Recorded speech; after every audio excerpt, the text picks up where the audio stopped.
what exactly does that mean to have architected materials in general? Just forget nano, forget meta, but architected materials, what's that all about? So that's what your little props are here for.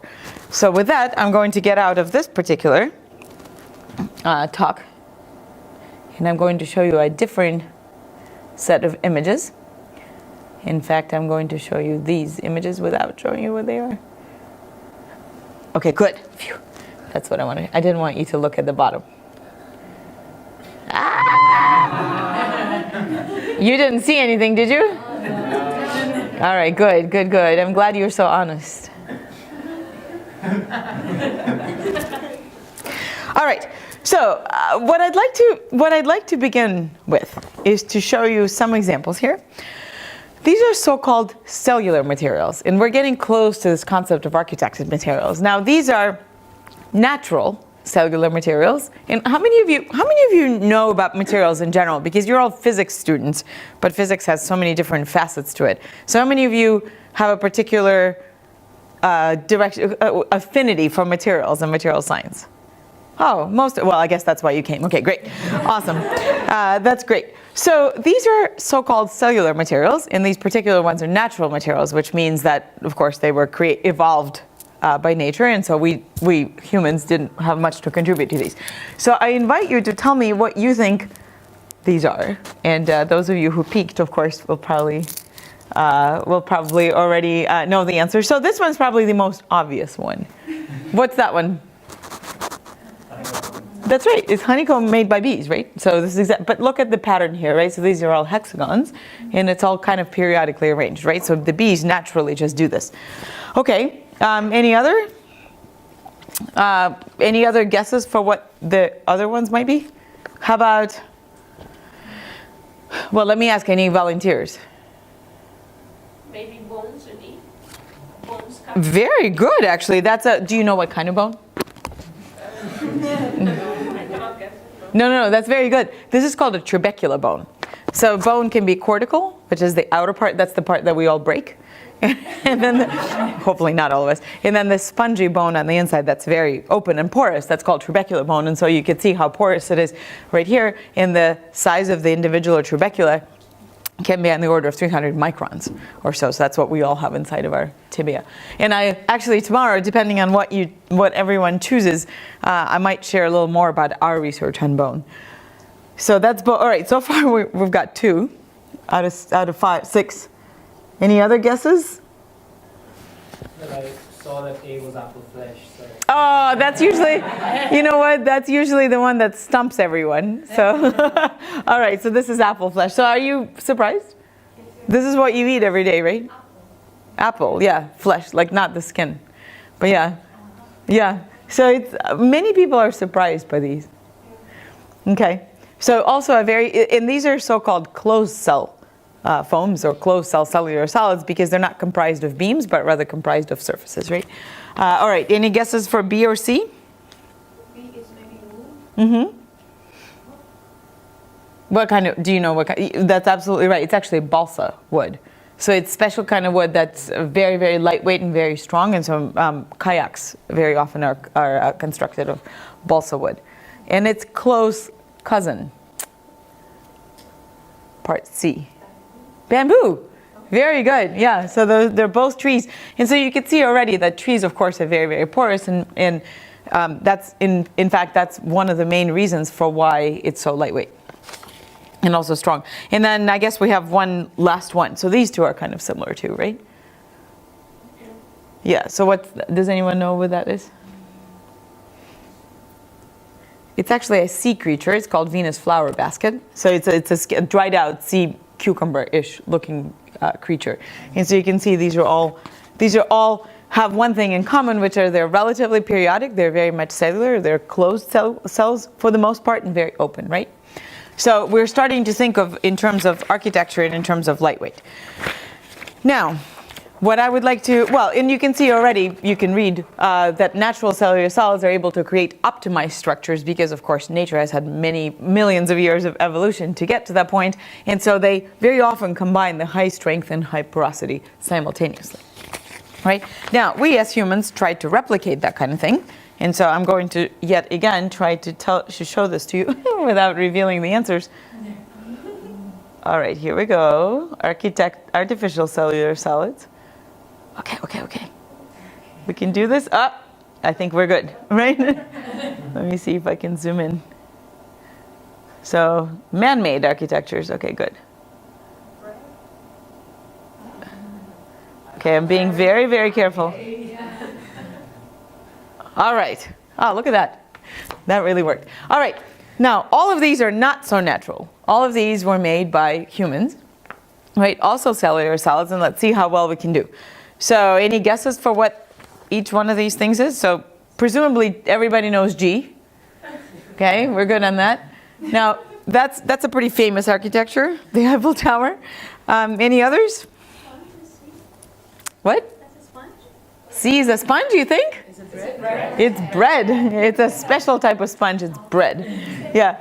No, you're absolutely right. Bread is a sponge. But it's man-made bread, obviously, right? So that shows you very clearly how much we replicate nature, not just for strength, but also for deliciousness. Some kind of carbon lattice, maybe. Which one? B, graphene superlattice. B is aluminum, actually, aluminum honeycomb. Yeah, very good. You can also do that. You can also construct things like that out of graphene. And in fact, I'll give you a hint. The image in F that you see is very similar to that, but it's hollow alumina. So if you take graphene, like very, very thin layer, not quite, maybe 10 nanometers or so thick thin film, and then arrange it into this kind of a periodic pattern. This particular lattice is called a kagome lattice. And kagome, spelled K-A-G-O-M-E, kagome lattice underlies the butterfly wings. So many of you may know that the butterfly color is structural. It's all structural. The actual wing is not colored in anything. So the underlying lattice in a butterfly wing is this kagome lattice, but in 2 dimensions. And one of the main reasons for that, actually, it's particularly resilient against fracture. And of course, a butterfly's life depends on its wings not tearing, so it makes a lot of sense. All right, any other? So this is a honeycomb, right? This is kagome. This is the Eiffel Tower, and bread is a random kind of foam. What else do we have? We have A, D, and E, right? Is A paper?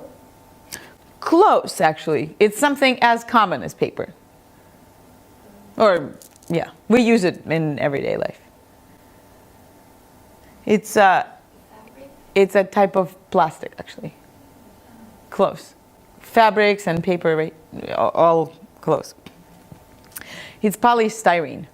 So a lot of the plastics that we work with, some bags are made out of polystyrene, some beads, or any of you, if you do any kind of plastics related, either research or just handle things, a lot of packaging is polystyrene. Okay, then B we already covered, aluminum honeycomb. C is bread. What's D? This is actually a very interesting. I'm not only asking you about what kind of material it is, because of course these are all man-made, but I'm asking you what kind of lattice is it, or what kind of pattern might that be? It's honeycomb, but there is some rotation in there. That's right. It's a little bit shifted, and it actually has a name. So this is honeycomb, right? That one is just a random open cell foam. That one is random stochastic foam. This one is kagome. This has a name too. It's called an inverse opal structure. And the way it's made, we'll cover a little bit more on this, is if you take a bunch of spheres, like in an egg carton kind of configuration, and then you do hexagonal close pack, you arrange them in a hexagonal close pack type of configuration, the remaining parts that are not spherical is what creates this inverse opal structure, and actually has quite unique photonic properties. Okay? All right. So now I think this is a good time to move on to our little project and to close the computer for now. What's the best way to do this? I guess I'll just go. Okay, that didn't work. Maybe like this. Right? If it's disconnected, that's the best way. Okay, so let's talk about the different kinds of cell structures.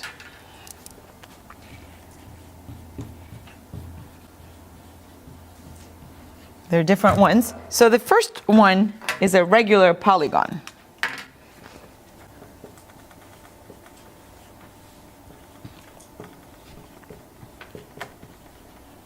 What's a regular polygon? Does anybody know? It's a polygon that that's equilateral and equiangled. So examples would include an equilateral triangle, right? Of course, all the sides are equal and all the angles are equal. You can imagine a hexagon or a pentagon, right? So it's called a regular polygon. Okay, another, in 3 dimensions, this is of course in 2 dimensions. In 3 dimensions, this is called a regular polyhedron. Polyhedron. So it's a polyhedron that's composed of regular polygons. Right? Makes sense. So it's just going from 2D to 3D. Then we have semi-regular,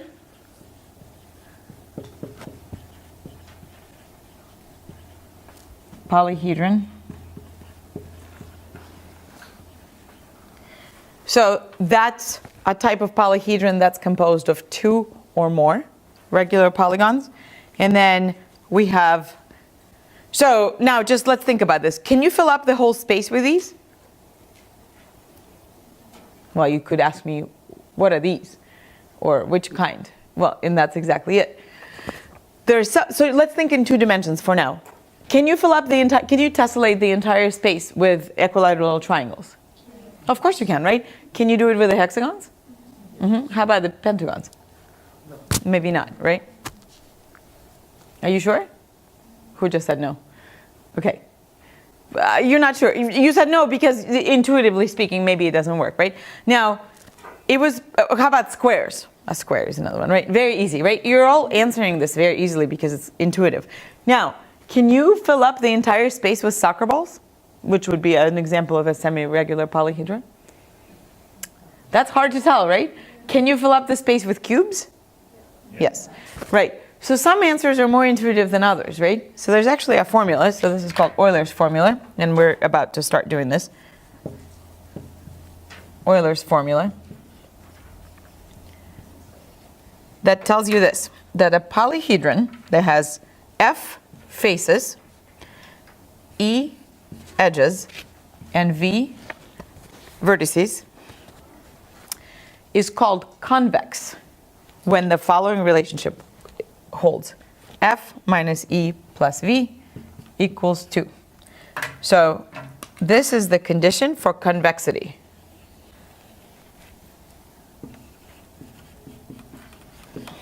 Okay, and so what I'm going to do is ask you to take out all the little matches and toothpicks that I brought, and the little gumballs that are going to hold them together, or some kind of adhesive. We need some kind of adhesive. If any of you are chewing gum and you're not grossed out, you can do that too. But I'm going to ask you to make 4 different shapes. So I'm going to divide the room in 4. So how about you guys are one team, you 5 are team 2, you 5 are team 3, 4, 5. Okay. You 3 we're gonna do 5 teams. You 3, you 4, you 4, 4, and 4. Perfect. I'm going to ask one team, since you guys are only 3, I'm gonna make you the smallest structure. You're gonna make a tetrahedron. You guys are gonna make an icosahedron. I'll tell you what each one of them means if you don't know. You guys are gonna make a dodecahedron. You look pretty powerful. You're gonna make an octahedron. Actually, yeah, and you're going to make a cube, so that's the easiest one.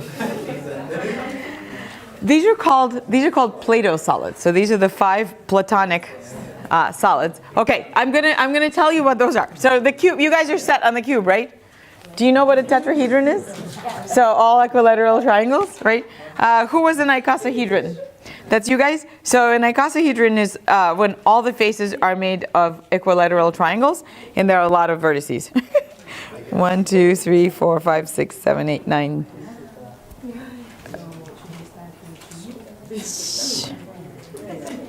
Icosahedron, I think it's 12. Yeah, it's 12. That's right. So 12 equilateral triangles for you, like an icosahedron. And a dodecahedron is made out entirely of pentagons. All pentagons.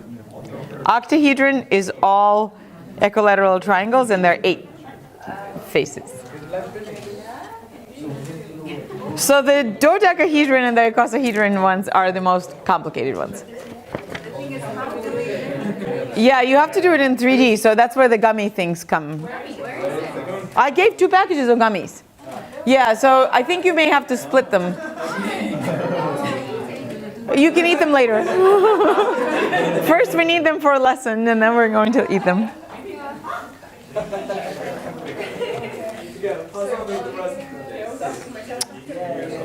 All right, so dodecahedron. Where's my team dodecahedron? You guys have 12 faces, just to give you a hint. Where's my icosahedron? You guys have 20 faces. Yeah, 12. You were correct in saying 12. 12 was the vertices, but that ends up giving you 20 faces.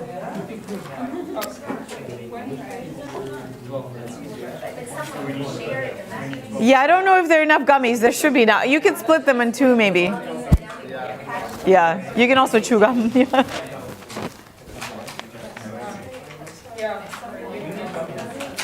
And meanwhile, I'm going to prepare the little...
All right.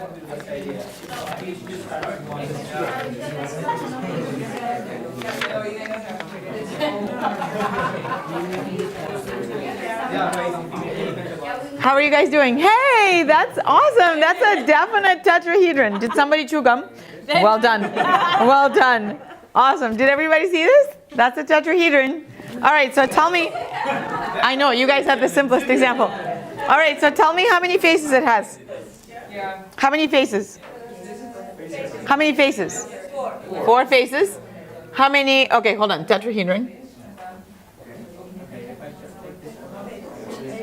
4 faces. How many edges?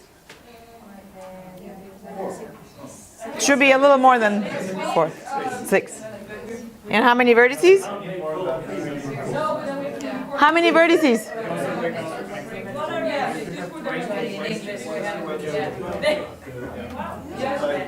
How many? Oh, what's a vertex? It's a point. All right. 4 minus 6 minus 2 plus... okay, faces minus edges. Minus 2 plus 4. Checks out, right? Good. So you guys are all set. You can eat your gummy. Is anyone else ready? Hey, look at the cube. Well done. These guys, nobody's chewing gum here.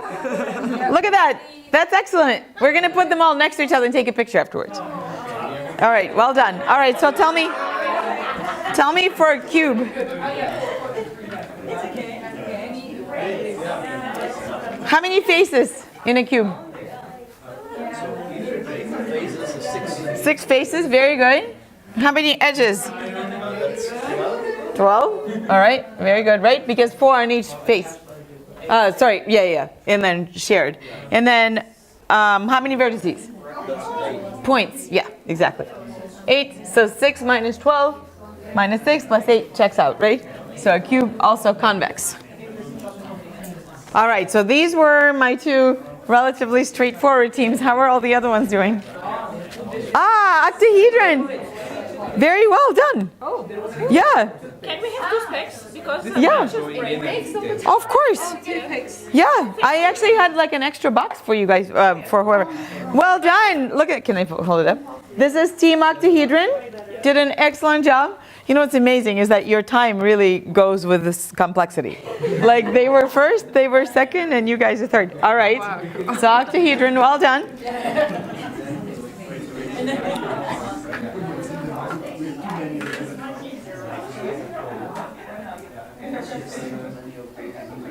All right. So team octahedron, please tell me how many faces do you have? Eight. No, I'm talking to them. 8 faces. How many edges? 12, very good. You have 1 base, right? And then 4 on each side, on each pyramid. And how many vertices? 6. Very good. All right. 8 minus 12 minus 4 plus 6 checks out. Convex, right? Excellent. All right, and then we have team icosahedron and team dodecahedron, and they're both very challenging. So I'll give you a little more time.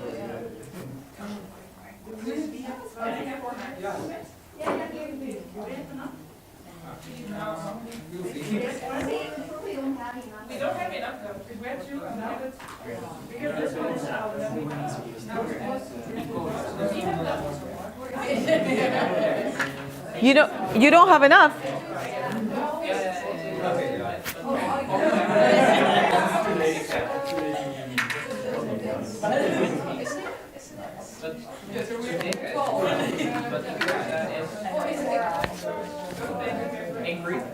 Icosahedron, are you asking about how many faces does it have? How many? I can tell you how many vertices it has.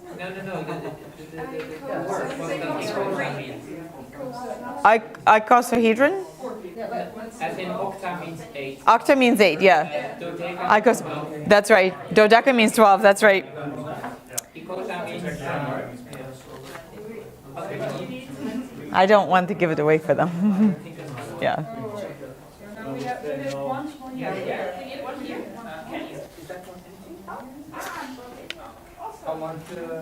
How are you guys doing? That's the hardest one. Well, you know what? You guys can keep on working, and I'm going to give a 2D task to the rest of you. You guys are on icosahedron ones, right? And then what are you? You're dodeca. Are you almost done or not yet? Wow. Well, okay, so then I'll wait for you. Meanwhile, are there more toothpicks? Okay, great. The teams that are finished, I'd like you to know, you did a great job. So all the teams whose numbers are already on there. I'm going to give you a 2-dimensional task with some more matches. And you don't have to stick them together if you don't want to. I would like... All right, are you guys ready for a challenging task? Yeah. Okay, I'd like you had the simplest one, so I'm going to ask you to do the following. I'm going to ask you to fill up this space with 2 elements, 2-dimensional space with 2 elements. One of them is a square, and the other one of them is an octagon. An octagon, so 8. The entire 2-dimensional plane with 2 types of polygons. One of them is an octagon, and the other one is a square. And I'm not telling you in what ratio. So it's up. You have to figure it out. Okay. Now you guys have to fill up the entire space with triangles only, but not. Okay. So do you know what Kagome lattice means? Good. So that means that you're going to figure it out. So do you know what the Star of David means? When you have 2. So what I'd like you to do is to fill up space with 2 types of triangles that are 180 degrees rotated from one another, and you have to figure out how to do it. So to create a Star of David, you know what that looks like, right? So it's effectively, you could envision it as 2 triangles. So I challenge you to fill up the entire 2-dimensional space with 2 types of triangles. And you guys are octagons and squares. Are you finished? Yes. All right, and you guys are going to do the most challenging task. Are you ready? Are you actually ready for a challenge? Yes. Okay. So you're gonna have to break some stitches, some matches. Can everyone stop for just a Hey, did you do this? Yes. Well done! Oh my gosh, we really, whenever you finish, we're gonna create the most amazing picture of all of these right next to each other. We may have to do this before it collapses. This is a great demonstration of my next topic, which is called mechanisms of self-supporting versus not self-supporting structures. This is really great. This is getting into the mechanics of it. Well done. All right. Okay. So actually, is there any way to put them all next to each other somehow? Can we carry them all? I really would like to take a picture of them next to each other. That's great. Whichever one is the least breakable. Well, this is very stable. This is very, because you glued it. Yeah, maybe right here. This is great. Yeah. And then with somehow we have to gather the teams behind them. Yeah. That's great. First I'll take a picture of all the three. That's really great. And then these guys are coming together. They have the hardest one, so for sure. All right, so first let me take a picture of this. Great. Maybe you could put it right next to, so that it doesn't obscure. Ah, that's perfect. That's really, really great. I'm gonna move this guy, sorry. Yeah.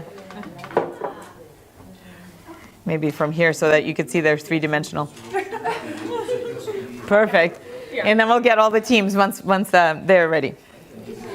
Okay, I'm going to explain something that's two-dimensional now. Everyone, they have enough on their plate, so can everybody else pay attention just for a second? I'm going to teach you something that's how to construct the next two-dimensional geometry.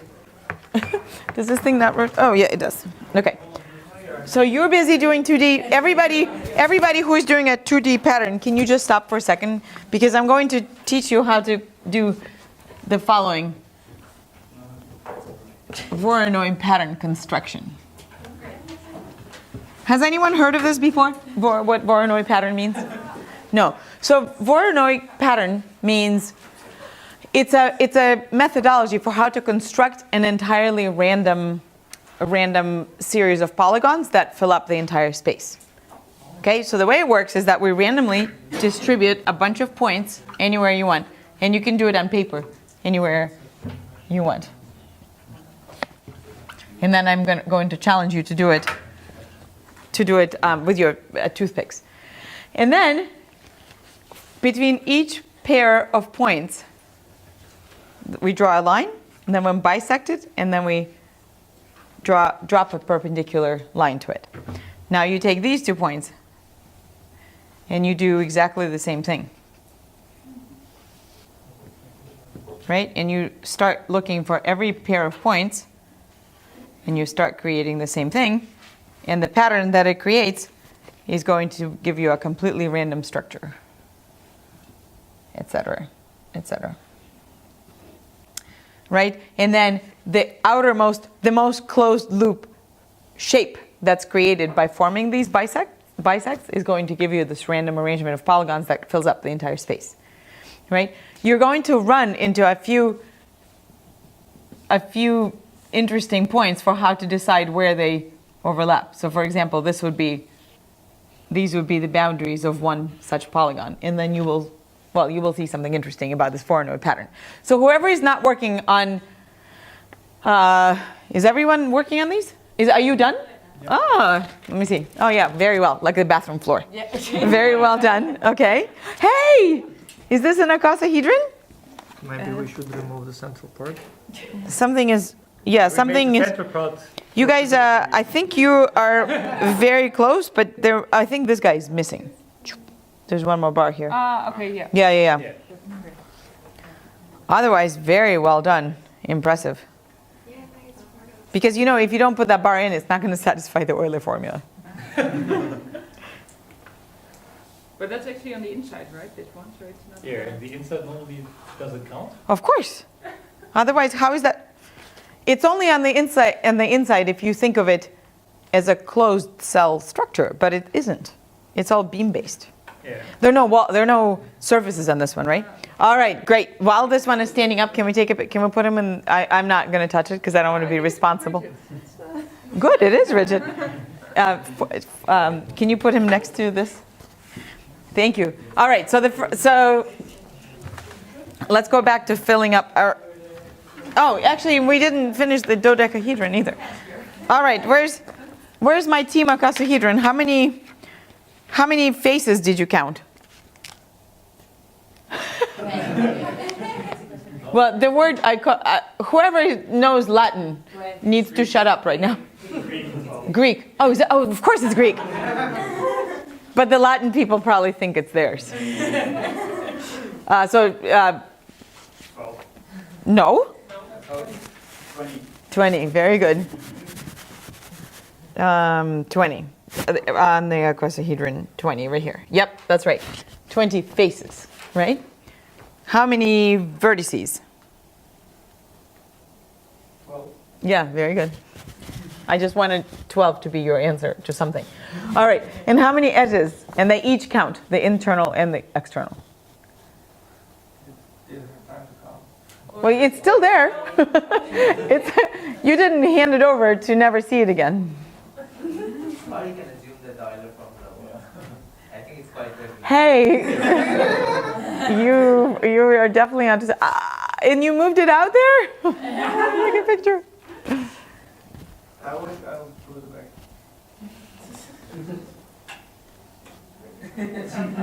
It is pretty hard. No, I agree. It's challenging. So the face is 12.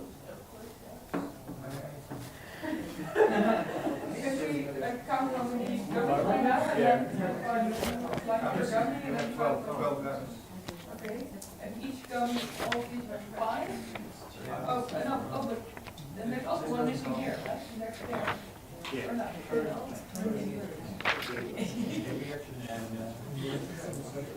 Yeah, let's count how more the dumps do you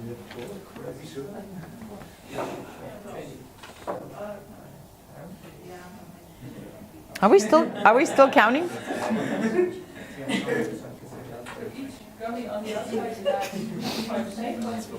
All right. How about the dodecahedrons? Can you tell me your answers? Because this is taking a little longer. How many faces? 12 faces. Very good. All right. How many edges? 30. Oh, I'm starting to get into their space. Okay, 30 edges. And how many? And 20, right? Yeah, okay. 12 minus 30 minus 18 plus 20. 2, so it checks out. You used it in the reverse, so you you cheated technically. So the dodecahedron also checks out. Convex. All right, very good. Now I would like to give you. Are you guys done counting? Very good. So look at this. Both the icosahedron and the dodecahedron have the same number of edges, right? And for both the right, exactly, yeah.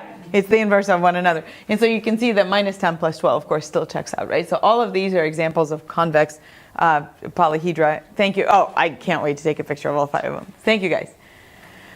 All right, so all of these are space-filling polyhedra. And I think that guy is falling apart. I think my little dodecahedron is really falling apart. Yeah. See, that's why I wanted to take a picture before it was too late.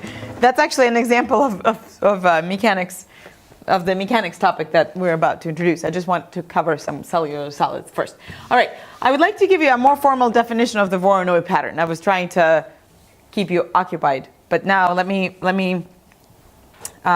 tell you how Voronoi tessellations is done. So first of all, if we take a finite set of points, so P1, etc., Pn, in some kind of a Euclidean plane, and randomly disperse them, then we could say that the boundaries of the Voronoi cell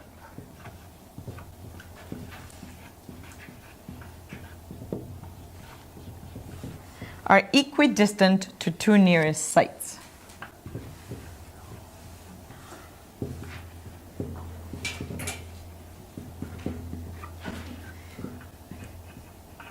So nearest neighbors, effectively, right?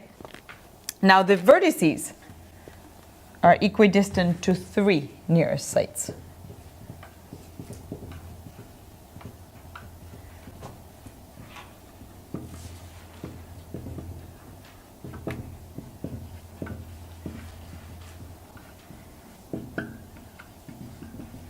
To 3 nearest sites, and then the resulting intersections create a set of convex polygons.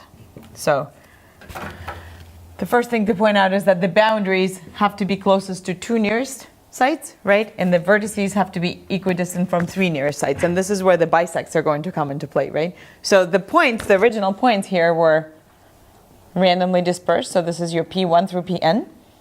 I think there was one here that we obscured, hiding right here. Right, and then the resulting intersections create a set of convex polygons. So this is where you have random convex polygons.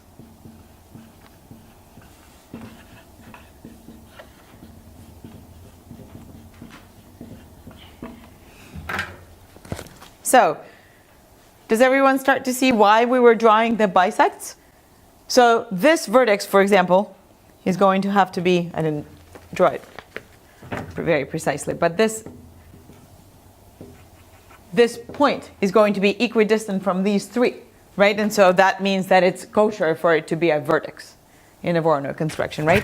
And then as this boundary is going along its direction, you can see that it's equidistant from 2 points, and so it's okay for it to be, it's okay for it to, it meets the definition of a boundary. And so you can start to see how this whole thing is going to play out, right, by filling up space. And they're, of course, going to be irregular. And so I'd like you all to construct a Voronoi pattern. Maybe let's do it in the same teams, and it's all in 2D. But of course, your match length is going to be different. So don't make anything that's longer than a single stick, right? Because you can always break it, but you can't really put them together. And so you can disperse. You can take a blank piece of paper and then just randomly draw points on it, and then you can actually even draw it. You don't need the sticks since it's 2D. But it would be nice, I think, for everyone to construct their own Voronoi solid. And while you're constructing it, can you give me an example in real materials, since you're all materials oriented? What would this be representative of? What's a very common structure in a material that this would represent fairly? Unit cell? Not unit cell. That's exactly that. I'm glad that you brought this up, because it's exactly not that. Because a unit cell implies periodicity, and a Voronoi construction implies stochastic and random. So it's exactly, so a unit cell is a great building block for something that's periodic, that eventually will be periodic, right? So for an atomic lattice, for example, or for any kind of lattice. But this is stochastic, so that's random.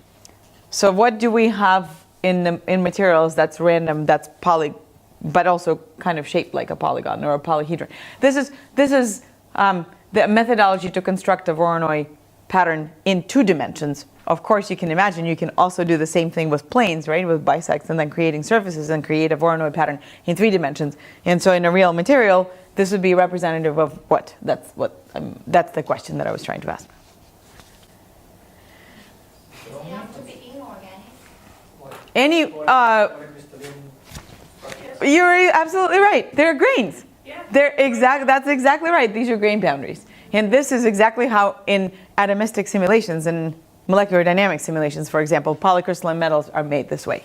They do, in fact, construct a Voronoi pattern. So even though it's a little bit of a toy model that I'm giving you, it's a rigorous mathematical definition that is being used to construct everything from atomistic models of polycrystalline materials to random stochastic foams, etc.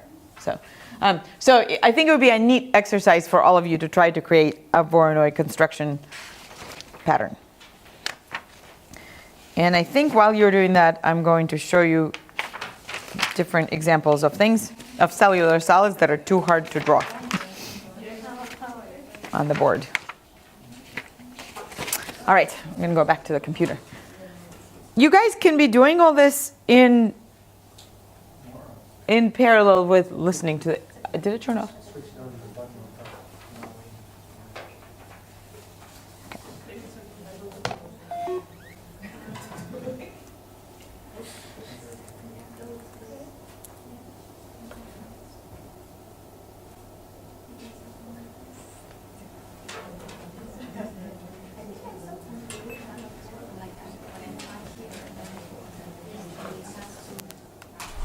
Oh, I think it's doing it. Yeah, it's just heating up. Yeah. It just takes a little while.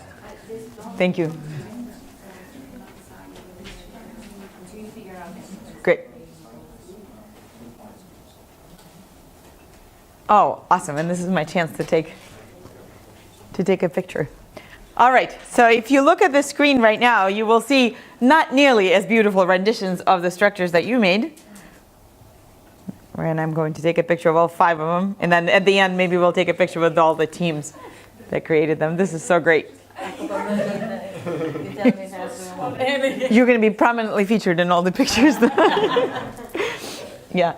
All right. So these are the 5 Platonic solids named after Plato. Was he Greek too? Of course. Tetrahedron, icosahedron, dodecahedron, octahedron, and cube. Okay. Now, these are somewhat doable and somewhat relatively straightforward to make, which is why I asked you to do it. Now, look at these. Truncated octahedron, which also is known as tetrachedecahedron, cube octahedron, and then truncated cube. These structures are made by taking the ones that you made and then truncating the vertex. What do we get for the cross-section when that happens? Well, it depends on the geometry, right? For a tetrahedron, we get a triangle. Right? And so that's a pretty, in fact, dodecahedron, when it becomes truncated, it has only triangles for its faces, right?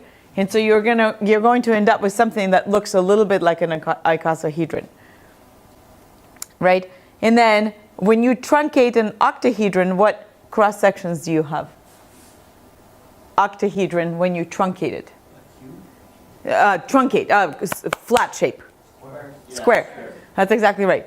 So for a tetrahedron, you get a triangle in its cross section, and so you get something that's not here. But can you imagine what you would get if you were to, where's your tetrahedron, sorry. So if you were to truncate, sorry, I don't want to touch you, gum. Yeah. When you truncate it, can you imagine what you would get? Right, so when you get the triangles on all sides, so you're going to get something that's very similar to an icosahedron, right? Because they're going to be only triangles. The entire shape is comprised of triangular faces, right? Now, what happens if you truncate a cube? What is your cross section? Also a triangle. And then what ends up happening on the cube face? Triangle, triangle, triangle, triangle. You have a cube, right? So a square. So you have squares and triangles, and that's this, right? So a cube octahedron is what you end up with if you truncate a cube on each vertex. Does everybody see that? Not very intuitive, right? Much harder to construct this than that. And so I didn't want to ask you to do this, but that's what you could end up with. Now, when you truncate an octahedron, this is what you end up with. Right? So some of them are squares and some of them become hexagons at the end of the day, when you've done every single vertex and you've created it, truncated it and transformed it from a vertex into a square, you now end up with a hexagon inside. So all of these are space-filling polyhedra, and these actually also have a special name, and these are called Archimedean solids. And all of these are still space-filling. Yes, but you wouldn't know that. Right? Intuitively speaking, you wouldn't know that. Now, these are even more challenging. So you can also see they're all symmetrical. They're all center symmetric, and some of them have threefold. For example, everything that's cube-based has threefold symmetry, right? As we're starting to lose symmetry, we get to many more kinds. So now these are the so-called Johnson solids. So they have identical edges and semi-regular faces. Remember, semi-regular face means that you have 2 or more polygons, regular polygons that comprise it, right? So now there are 92 of those. And then, of course, we have so many prisms and anti-prisms, and this is where you have various lengths, or even identical lengths or various lengths, but the most important thing is that there are right angles that comprise them. Okay, so this is an example of a pentagonal prism, and of course, because of the right angles, we're able to fill up the whole space. Now, here's some of the tilings. These are some of the regular tilings, and I figured you guys were so advanced now that you've done the 3D. These are pretty straightforward, and then this is the bathroom floor tiling that I asked you to do. How did you do on the kegome? This is the kegome that you were supposed to do. My team left.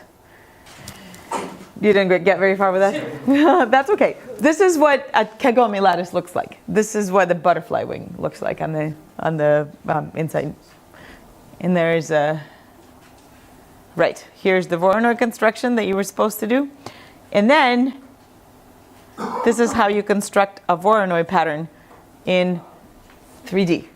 This one is a particular case of Voronoi construction, which is a rhombic dodecahedron, which means that all the points are equidistant in space. But you can see how much more sophisticated it is to go from a two-dimensional space to a three-dimensional space, because this is much harder to imagine. Now, when you construct it, you can either base your entire design on vertices, in which case you get to a beam-based structure, and that brings in a notion of slenderness, and that brings in a notion of rigidity.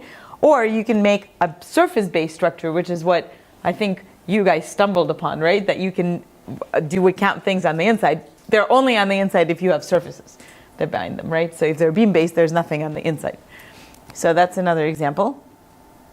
All right, truncated octahedra. So this is an example of what I was trying to show you before. If you start off with an octahedron and then you truncate it, then you end up with this particular cross-sectional shape. So these are squares, of course, and then you can fill up. And this is how you would fill up the entire space with it. Right, so this is the still space filling polyhedra. Okay. Now, I'm not sure, has anyone been to China? Has anyone been to Beijing? I'm not sure if you've seen this building, but it's very much based on cellular solids. So this is the Olympic water cube. These are all filled with water. All of these cells are, in fact, it's a three-dimensional structure, but in plane space, in the sense that the two edges are parallel to one another, and each one of them is filled with water. And so you can already see how the cellular solid construction plays a role in architecture of large, very, very large structures. Okay, are we clear on the cellular solids and the different surface-based and beam-based structures, etc.? So from that, you can tell me, intuitively speaking, what is the one single parameter that sets them all apart?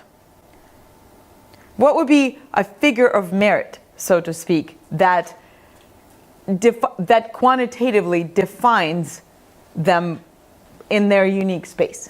Say we look at this cube versus this incredibly complicated, well done you guys, this is a very complex structure, versus this.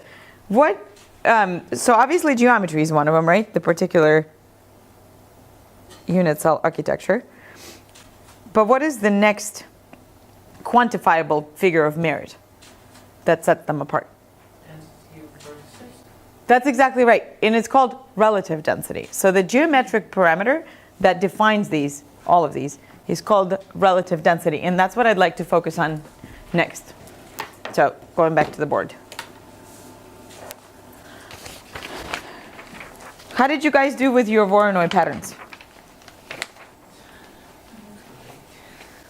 Does anyone have anything to show? I have a question. You have a question?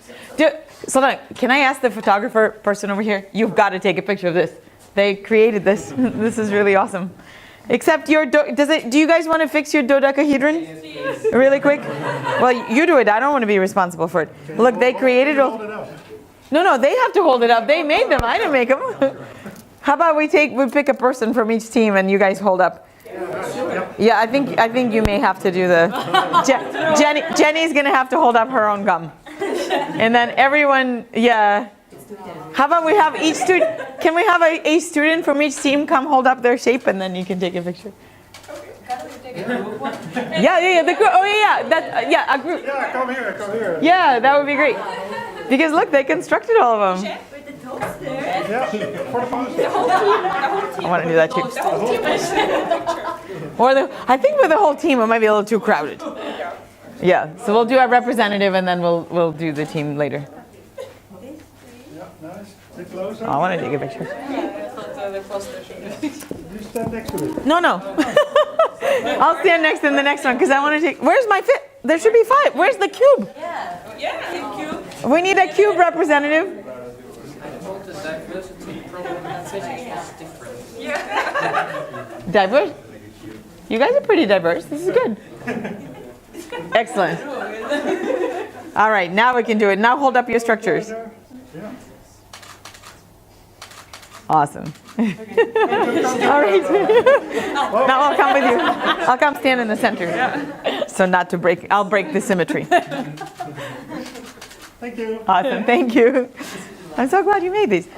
Yeah, why don't we put them back on display?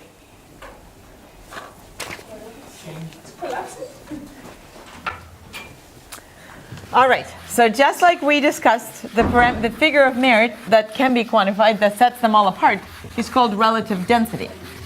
And you can possibly imagine the Eiffel Tower, right? The Eiffel Tower has a lot of different reinforcement beams within its structure, so it's relatively dense. In contrast to a bridge, a truss-based bridge, right? So it's a much more open structure. So let's see how we can calculate this. All right, relative density.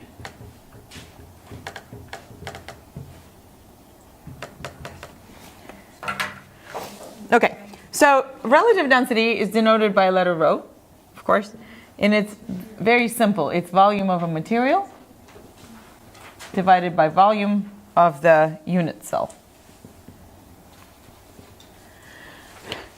Looking at this formula, can you tell me right away? I'm going to turn this off a little bit. I just don't want the blue. Yeah, perfect. Thank you. Looking at this formula already, can you tell me if I have something that's made out of wood, if it's a unit cell, which is eventually going to be tessellated through space, something that's made out of wood versus something that's made out of metal, is it sensitive to that? No, that's exactly right. This is a purely geometrical formula. Okay, so now another representation of relative density is the density of the material divided by the density of the parent solid. Is this sensitive to wood versus metal, to the type of material? Very much. Is it sensitive to the geometry that you have? Not at all.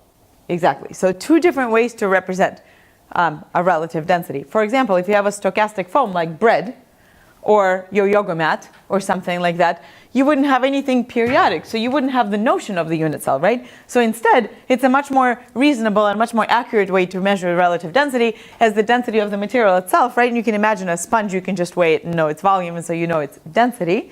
And then the density of the parent solid, what that means is of the fully dense phase.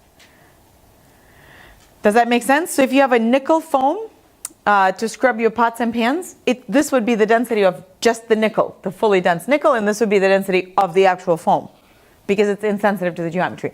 Here, it would be exactly the opposite. So if you take a repeating unit, a unit cell, you wouldn't care at all what it's made out of. You would only look at the geometry. Okay? It's confusing. Why is there two different names? Because periodic versus not. Right? When you don't have a unit... Well, actually, this is great that you asked this question. What if you had a periodic nickel foam? Yeah. So would they give you different answers? I think it shouldn't. It wouldn't. Yeah. It not only should it not, but it wouldn't. But that's a terrific verification step, right? Imagine something that is periodic, and then why don't you compare the two? Because the mass of the material would scale with the volume, which then scales with the unit cell. I am giving this away. You guys are all PhD students. Come on. This is like a high school geometry problem here. Yeah. So the reason why both of these formulas exist is to distinguish between a periodic versus a non-periodic three-dimensional cellular solid. Right? So, of course, they would give you the same answer. Yeah.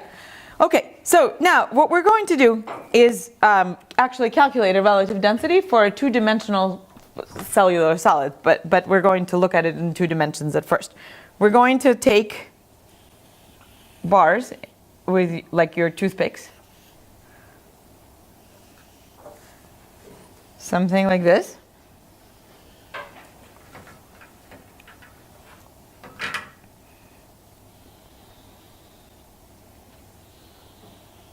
All right, so here's our cellular solid. This side is A.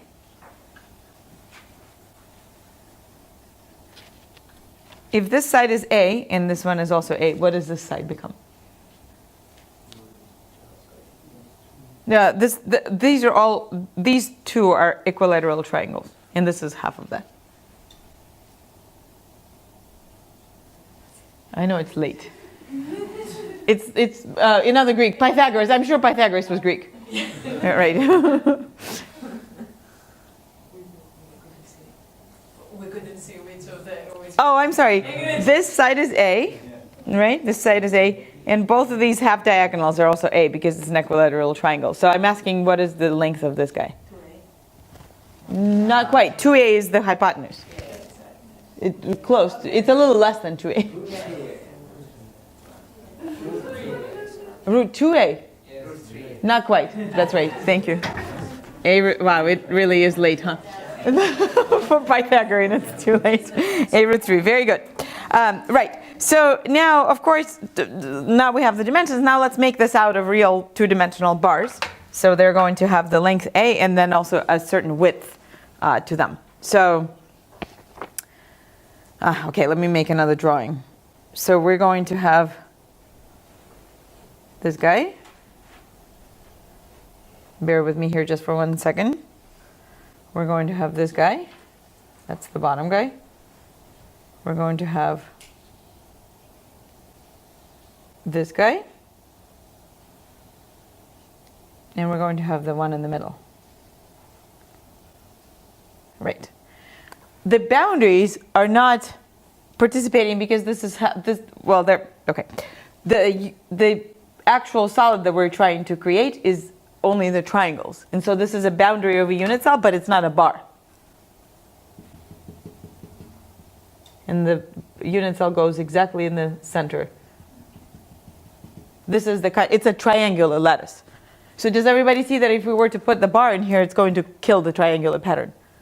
So this is because it's a unit cell, so it's repeating in space. So we have to draw the unit cell boundary in the middle of this bar, of both horizontal boundaries, right? And then we're denoting the unit cell.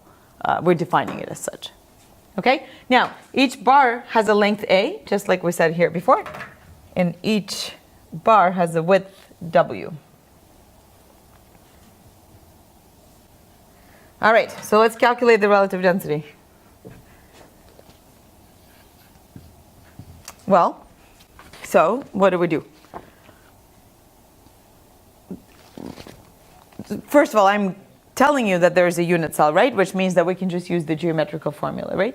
So we're going to start with the volume of the material. And what that means is that the volume of the solid that's within the unit cell. So what's the volume of the solid here?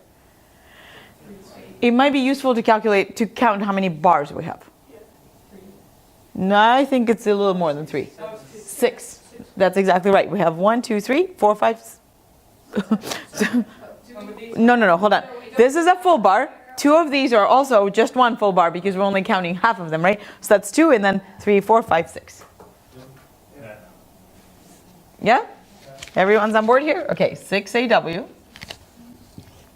And what do we have here? The volume of the unit cell. What's the volume of our unit cell? A squared root 3. A squared root 3. So the final answer is 2 root 3 A over W. Okay. Huh? W over A. Yeah. 2 root 3 W over A. You're right. You're absolutely right. W over A. Well done. Right. Does anybody know what W over A is called? Width over length. Slenderness ratio. So whoever is doing mechanics knows this, right? So this is called a slenderness ratio. You're absolutely right.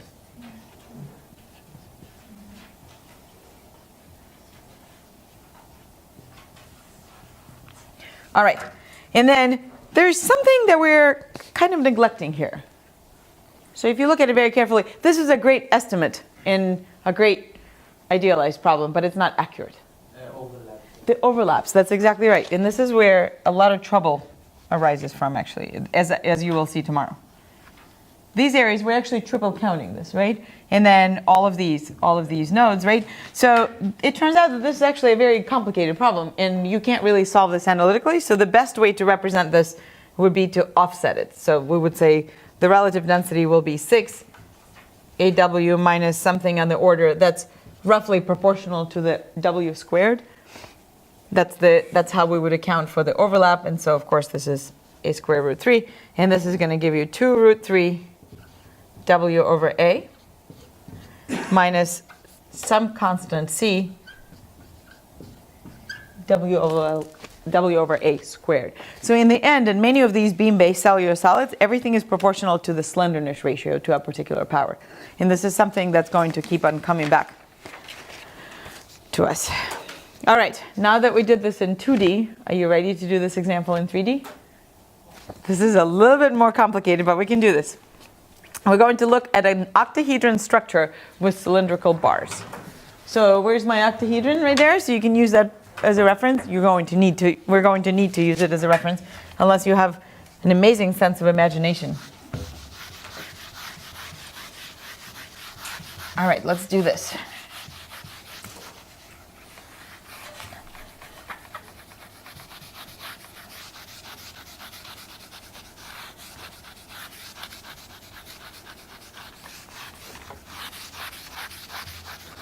All right, we're going to look at an octahedron with 12 bars.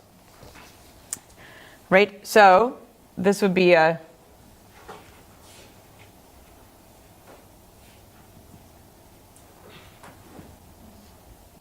pretty poor way to represent this. Let me try this again. Even though I do this all the time, it's still hard to draw cellular solids. All right, let's try this.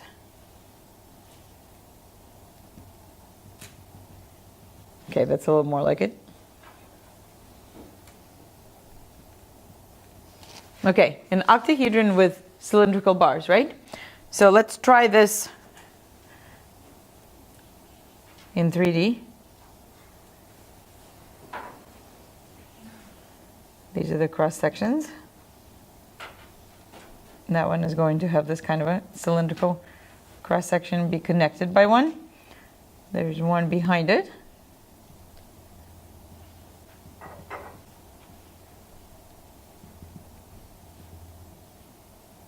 And then there's one behind it too. And then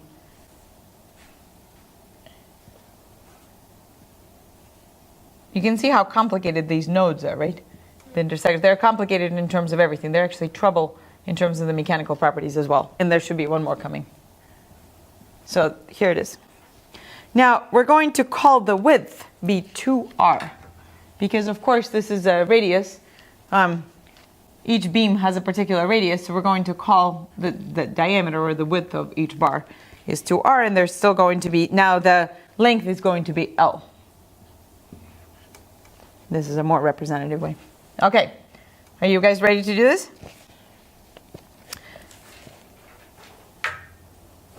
And actually, I'm going to make the problem even more complicated. I'm not going to give it so easy to you. A much more common way to do this is to name this length to be L.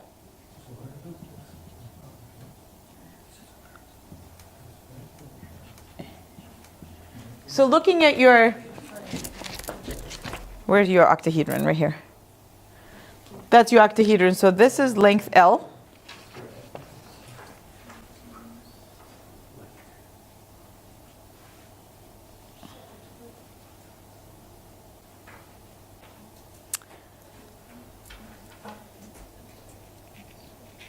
You guys see? So this is the structure whose relative density we're trying to calculate. So, okay. So what is the first thing that we need to define?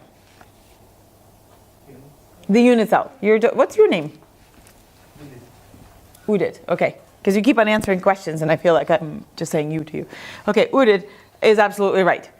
So we need to define a unit cell. So what would be a good? We're going to draw it on the board right now. What's a good unit cell here?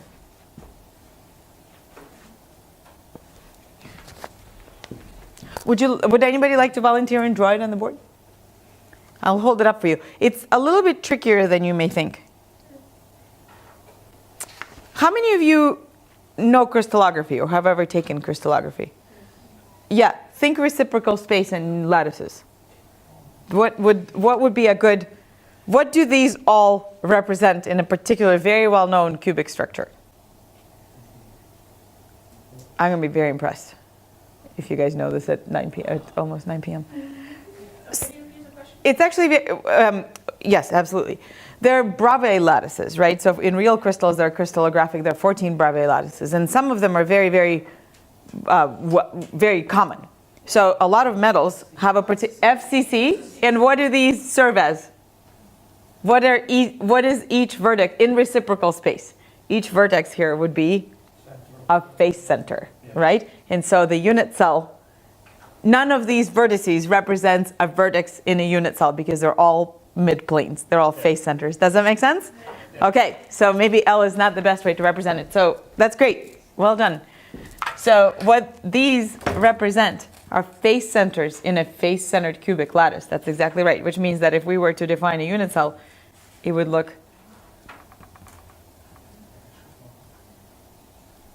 like this, right? This guy is a face center on that face.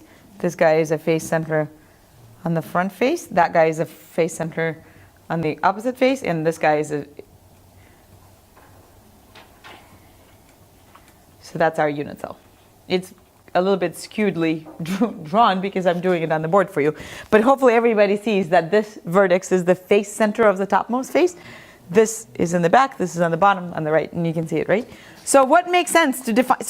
So it's up to you. Do you want to define the length of the beam as L, or does it make more sense to define the length of the unit cell as L? Either way, something is going to have a root 2 attached to it, and I don't care if you want to divide it or multiply it, so it's up to you. Do you want the bar to be length L, or do you want the cube length to be length L? The bar is L? Okay. So immediately you can tell me what is the length of this. If the distance between two face centers is L, that means that each one of these has to be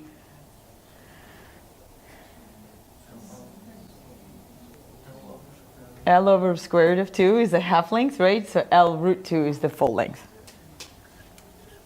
Does everybody see that? If you imagine this triangle, right? This guy, it's a right triangle, and so these two are equal, and this is L, right? So each one has to be L over root 2. And then there's two of them to comprise the full length. So it's L times root 2. All right, great. So let's do, I think we're in good position now to do the relative density calculation. So relative density is going to be, well, let me remind you, this is a unit cell, right? So first of all, it's the volume of all this, of the solid component in it. Actually, maybe it's easier to do the denominator first. Let's do the volume. So now we have L root 2 cubed, right? So it's going to be 2 root 2 L cubed on the bottom. And what's on the top? Well, we need to count how many bars we have. How many bars do we have? 12. That's exactly right. 12 bars. And the volume of each is? Pi r squared is the cross section, right? Just L? Yeah, that's correct. That's exactly right. And then, of course, now we have to put the approximate sign right here. Very well done. And of course, we can simplify it. So what happens when we simplify this?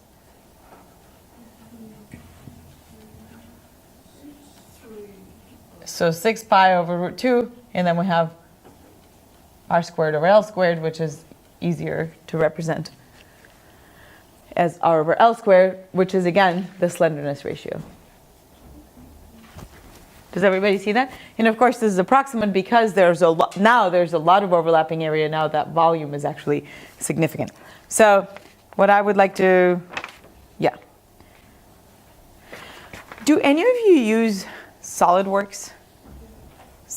Do you know what, does anybody not know what SolidWorks is? Okay, SolidWorks is a software that allows you to construct these very, very precisely and to calculate their volumes and relative densities, etc. And so that's what will allow you to actually calculate what the overlapping volume is. It's a very challenging problem to do analytically. All right, any questions about this? I think this is a good time to take just a couple of minute break because the next topic that I'd like to bring up is the mechanics of these structures. Look at everything that we've constructed so far. Look at everything that we've drawn so far. Everything is beam-based, right? because it's beam-based, there is a rigorous mathematical framework that's based on beam theory that allows you to calculate the mechanical response of these structures because we know what a beam does. For example, a beam can buckle, a beam can bend, a beam can snap. The proper way would be fail, turn would be fail, etc. And so I'd like to introduce a little bit of that in the next section. Does that sound good? How many of you have background in mechanics? A little bit? Okay, great. All right. So let's do that. And while I'm setting up the computer, are there any questions? No questions. All right. Yes, you have a question. What is this density compared to the packing density of the atoms in? That's a terrific question. It's much, much lower. Usually it's 30% and above porosity. So for something to be qualified as a cellular solid, it has to be at least 30% porous. What is the atomic packing density? Point? That's right. What's the closest pack? What is the highest packing density? Exactly, right. Which means that it's 26% porous. Right, so almost a cellular solid, but not quite. Yeah. Very good. All right. So moving on to the next one. And apparently Renee, the wonderful Renee here, printed out a lot of these notes, so you're welcome to take one as you're leaving. Are you leaving? No. Oh, okay, sure. Why not? You guys are all welcome to take some. Here, why don't just... I was thinking of it as a lovely parting gift, but we can do it already. So how many of you, tell me again, how many of you have background in mechanics? Or a little bit? A little bit. How many of you have any knowledge of nanomaterials? Oh wow, a lot more. How many of you really are very familiar with dislocations? How many of you have never heard of the word dislocation other than like your shoulder when you go skiing? Okay, I just wanted to know what the backgrounds were. Great. And we're supposed to do this until about 10 o'clock, right? Great. Do you guys need a break? Yeah, okay. Let's take a 5-minute break. Bio break, food break, drink. Where did you get tea? I want some. We're going to discuss the mechanics of beams so that you can appreciate a little bit how well or not well we can describe the deformation and the deflection of the beam. So imagine we have a beam of length L. This is the length. Can you see? Or is that still too far? Okay, good. Now, we're going to apply some kind of a stress function onto it. So this is going to be our Q of x, and it's going to have the following distribution. So maybe we're applying a point load here, and so now our stresses are going to have the following distribution. So this is Q of x. This is, of course, the x-axis right here. The beam is rigidly attached, so this is the constraint right there. And then the deflection of the beam at point L is W of x. Okay, so this is the applied load. Applied load or applied stress, but applied load is probably better. Right? So then the governing equation here is the following. The second derivative by dx squared is EI, and I'll define each term for you in a second, times d squared W by dx squared equals Q of x. So this is what kind of equation is it?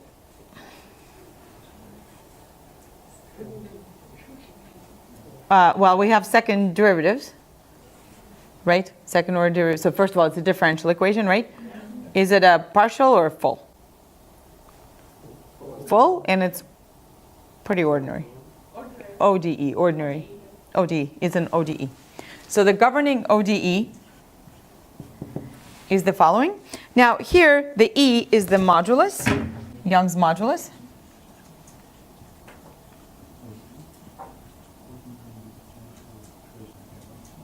And this is the moment of inertia.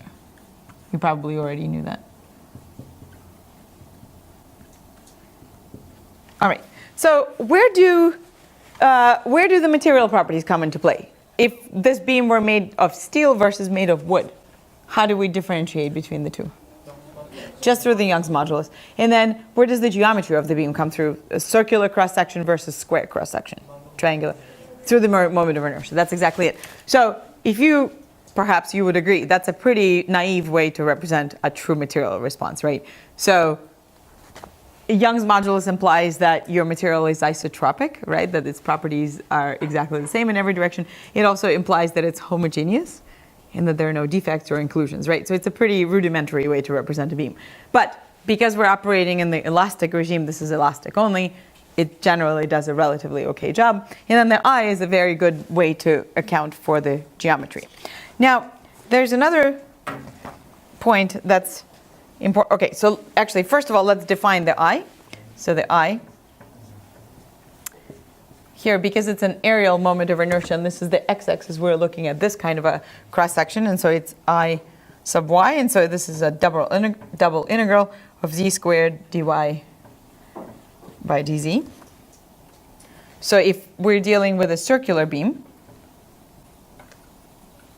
the I becomes pi over 4 r to the fourth. This is very common for the moment of inertia to have a power of 4 in dimensions. And then if it's a square beam, so this is circular, now if it's a square cross-section beam with a width b and a height h, it doesn't have to be square, it could be a rectangular, right? This also could be an oval. So what would this be replaced by if it were an oval? A squared. That's exactly right. So it would be offset, right? So r minus a squared times r minus b squared, or offset by the ratio. It depends on how you want to represent it. So if this is a square, a rectangle with a height h and a width b, then r iy will become b h cubed divided by 12. So notice again, the power is still to the power of 4.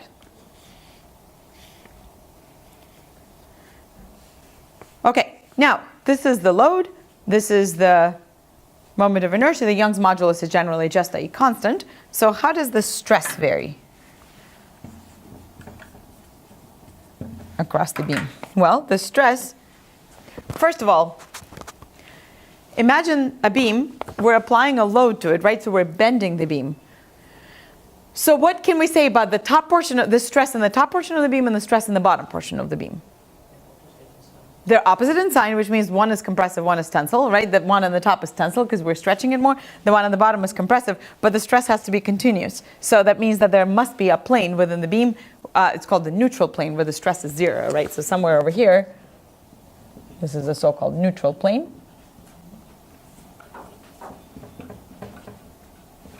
Where sigma equals 0. And so there, the stress is defined as sigma is the moment times z divided by I. And so it's worthwhile to then define the bending moment. The bending moment is equal to, it's also related to the EI, which is also commonly referred to as a bending stiffness, minus EI, and then just the curvature of the deflection. So the second derivative generally represents curvature, right? And so the second derivative of the displacement at the edge, at the end of the beam represents that curvature. And so it's directly related to the moment. Okay, so now let me give you, let's solve this equation. What are we trying to find? So say I tell you, well, this is the load distribution. Say we're building a bridge or the Eiffel Tower or some kind of a structure, right? And I know that people are going to be walking on it, for example, right? And so we know what the load distribution is going to be like. We know all the dimensions. We know the cross sections. What is it that we're hoping to find out? The deflection, because if this deflection exceeds the value at which the material will yield or break, this is going to be bad news for everyone involved, right? So W of x is really what we're trying to find, right? So how do we solve differential equations? We need some what? We put it in MATLAB, is that what you said? You could put it in MATLAB, right? Boundary conditions, right? But let's do it, we didn't bring MATLAB with us. Well, actually, we did. But let's solve it analytically. Right, so the first thing we're going to... Can you really see? All the way from here? Okay, great. Let's do boundary conditions. Well, so the first thing is, what is the deflection at x equals 0? 0. Right, that's our first boundary condition. And then with that, of course, we can say, well, that means that all the derivatives are 0. The second derivative... okay, so the first derivative at 0 is 0, and the actual deflection at 0 is 0. Now, what can we say about at position L? W of L. So W of L is maximum, right? So at L, you can already know intuitively, right? The W at L is going to be maximum. What can we say about the derivative at L? Because it's maximum, the derivative, right? Right. And the second derivative of L is also 0. We already have a condition for the first derivative, so it's unnecessary. The second derivative of L would also be 0, but we don't need it. We do need a second derivative, right? Because it's the second order ODE, right? And so then, because the second derivative of L is 0, then we know the third derivative of L has to be some kind of a constant, right? So now we can say, you know what? I really want to flip the board. Are you following this? Yeah. Or should I put it here? Yeah? It's going to be a pretty long... It's okay? It's okay to flip it? There's another flip over at the back. That's not what you meant? A flip over, another flip over, that you don't have to flip the board. Oh, where is it? At the back of the sign banner. there's a flip over. You can open that as well. Really? Yeah. Is it bigger? Not really. No, it's tiny. Yeah, I think I'd rather use this because the other one is tiny. Okay, so what we find... Oh, wow, there's already stuff in here. I can't believe I'm going to have to erase my beautifully drawn three-dimensional octahedron. Oh well. You guys did a great job on constructing yours.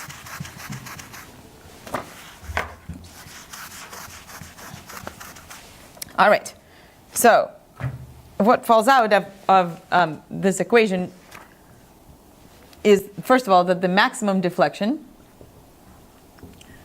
is the W of L at position L, right? So maybe it's worth it to draw let me just sketch the beam one more time. So this is length L, right? Then we're going to have some force acting on it. And then it's going to bend. As it bends, of course, it becomes effectively shorter, right? The projected x along the x-axis length becomes shorter. And then this is our, from the center point, this is called omega. So this is our greatest maximum deflection. So the maximum deflection is the W of L, and that falls out to be FL cubed divided by 3EI. So does it make sense? The greater the force, the greater the deflection, right? Now, the greater the modulus, the lower the deflection. Does that make sense? Of course it does, right? Because the material is stiffer, so that means that it becomes harder to deflect it. And it's proportional to L cubed, so it progresses very rapidly, right? As the longer the beam. Okay, and then sigma max, so the maximum stress occurs at, where is the maximum stress? Along the beam, where is it? At the constraint, right here, right? Because we're fully constraining it, and so this is the only place where it doesn't have as many degrees of freedom as elsewhere. So of course that's the maximum stress, and that becomes FL times Z max divided by I. And the Z is the direction, so X, Y, right? So the Z is facing out of the board. Okay, so this is the solution. Now, this seems to all make sense and it's very intuitive, right? But now you may ask, what if we clamp the beam on both sides? Which is, in the case of cellular materials, most of them are pin jointed, right? And so you can have different boundary conditions. And so this is called a simply supported beam.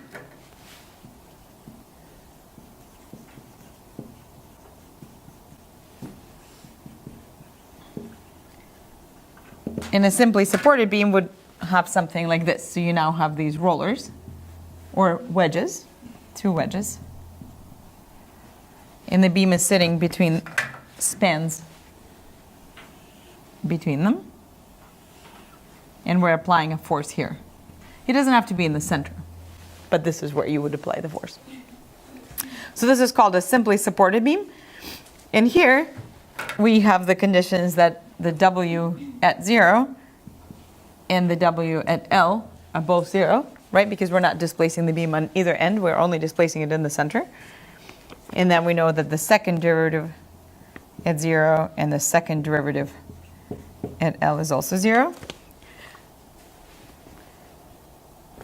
So we're good there. And here we're going to see that the maximum now the deflection is in the center, right? So the maximum deflection here is going to be W of L over 2, and that's going to be F L cubed over 48 EI.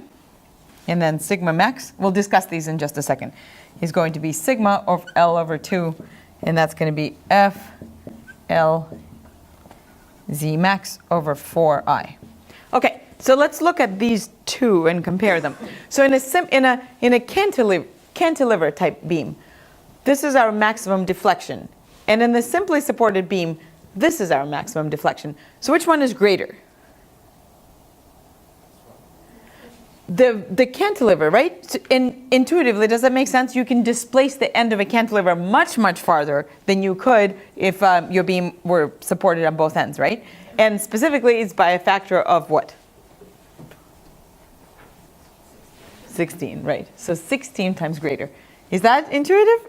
You can even imagine, you can put one of those toothpicks, although they don't really deflect very, very far. But if you span a rod of any length between 2 points versus just 1 point, you can see that you can deflect it 16 times farther on the end if it's not supported. So that's interesting. But the stress is only lower by a factor of 4, which also makes sense. Does the factor 16 make sense in terms of that the effective length of the beam in the second case is half of the length in the first case? That's where the 4 comes from, and then the other 4 comes from the fact that it's a symmetrical problem. So for each, because there's added stiffness from both sides. That's exactly right. So now what falls out of this is that there's a general solution. And the general solution has the following form.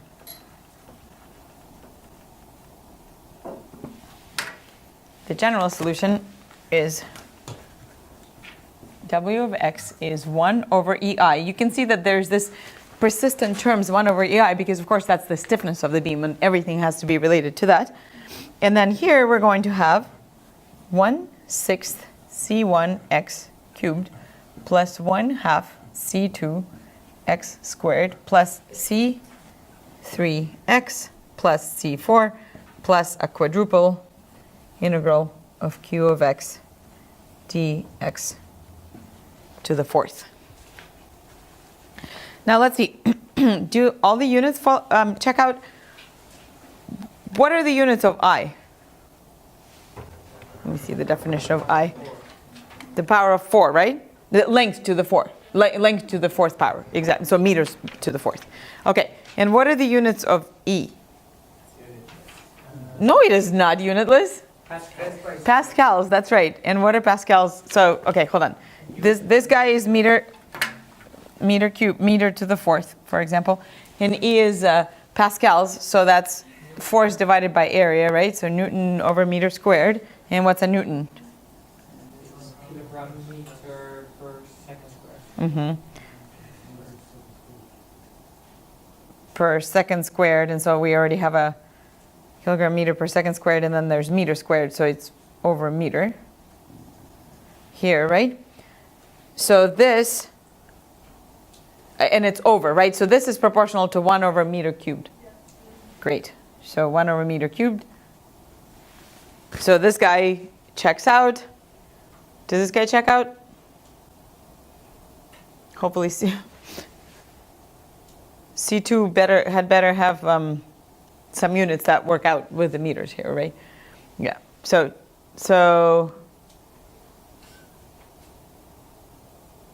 actually, no, that's not right. Because the deflection has to be in meters.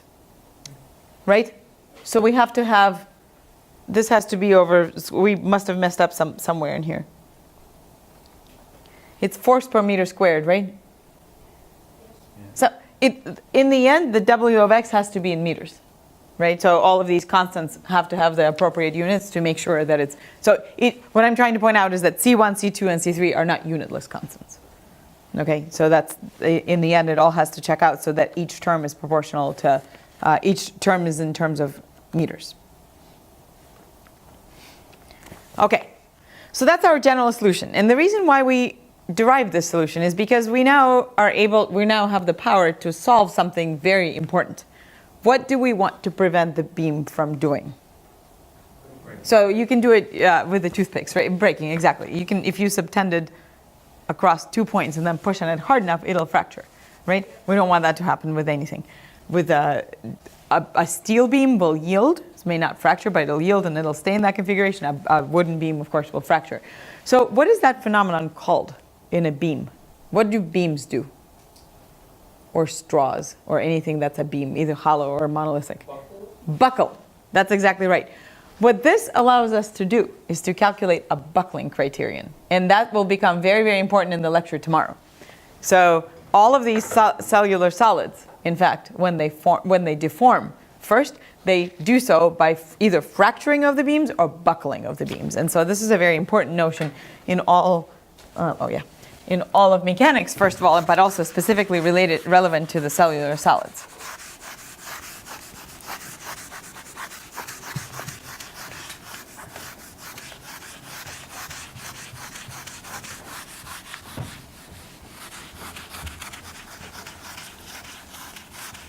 Okay.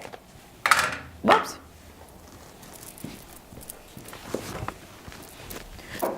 So let's do this. Elastic buckling.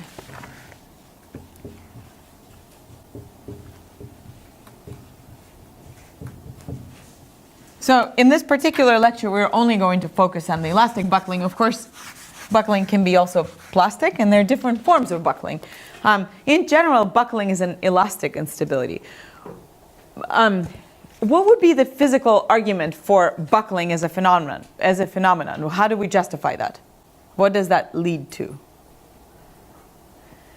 Every system wants to reduce its energy, right? So buckling creates a lower energy state, and that's why every deformation is conducive to beam buckling in the end. So the solution to the ODE has the following form: EI d to the fourth x dx to the fourth plus p, and that's the load, d squared w by dx squared equals 0. That's the general form of the solution to the beam deflection equation that we wrote. So then we know that the general solution, is it a little too late to think in terms of differential equations, or are you guys still with me? Still with me, okay, good.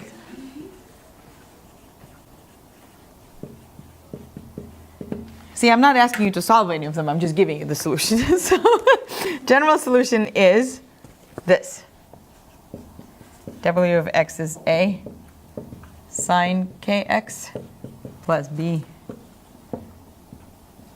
cosine kx plus cx plus d.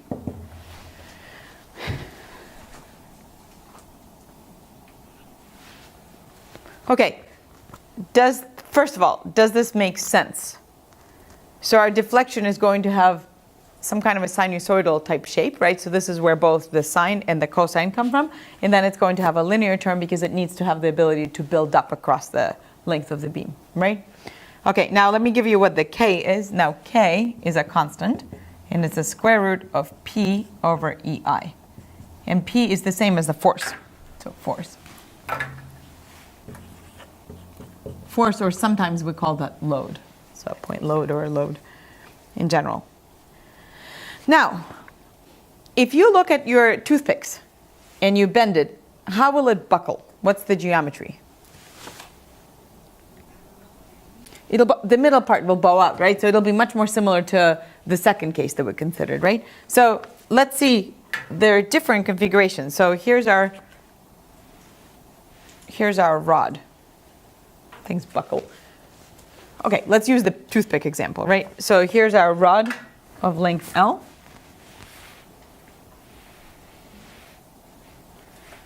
And we're going to apply this load P to it.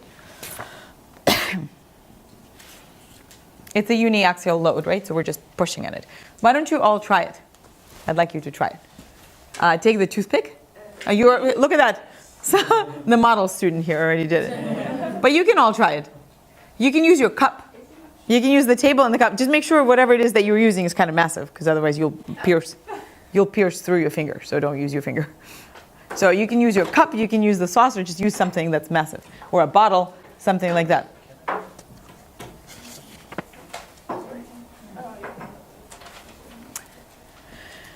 And actually, I wonder if we can do it. You can use, why don't you do different boundary conditions? Why don't some of you do it on the desk? Some of you do it on paper for the bottom constraint.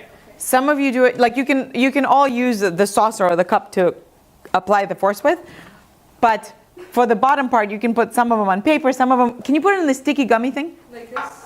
Yes, perfect. But not in the center. No. Remember the load is applied on the ends. Like this? On it, yeah, but you still need something hard to apply the load. Yeah. So just the bottom constraint. Vary the bottom constraint. So make some of it roller-like so that it's free to slide, and some of it locked in, and see what. Yeah, that's right. So vary. I guess what I'm asking for is to vary the friction, the lateral friction at the bottom, but at the top you're always going to have something hard, and so this is going to give rise to different boundary conditions. So we may have something like this. There are 4 sets actually.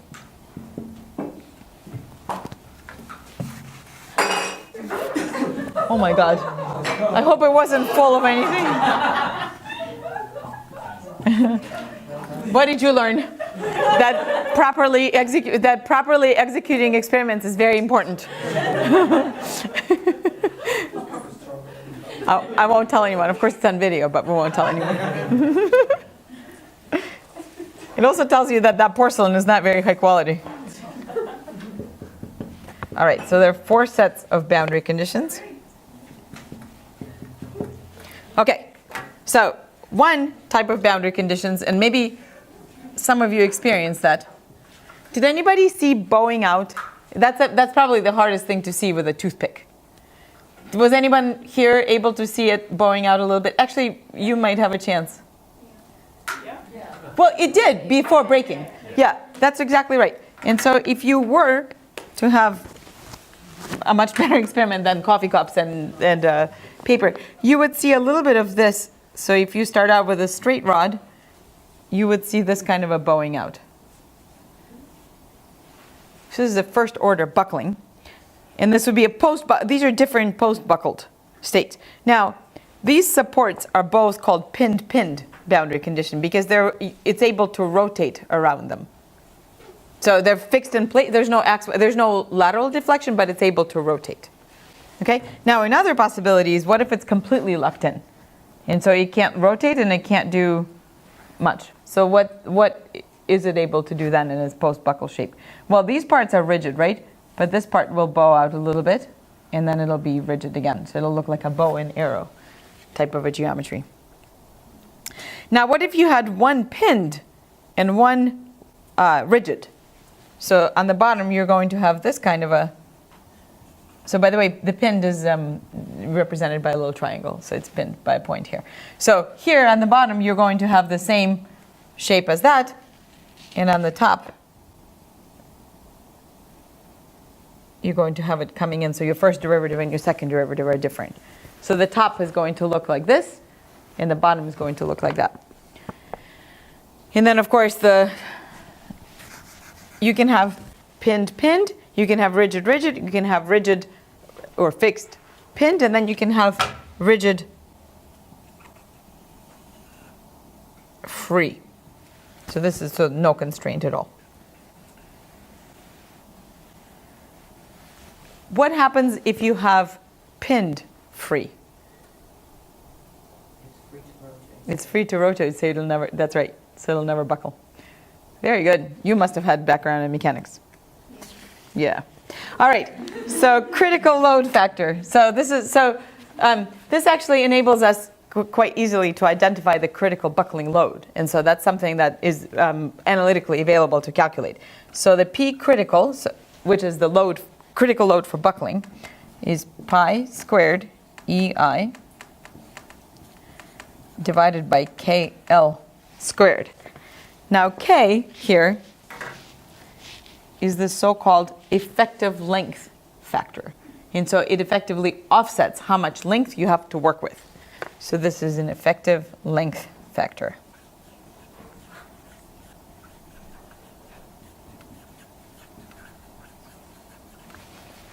Okay?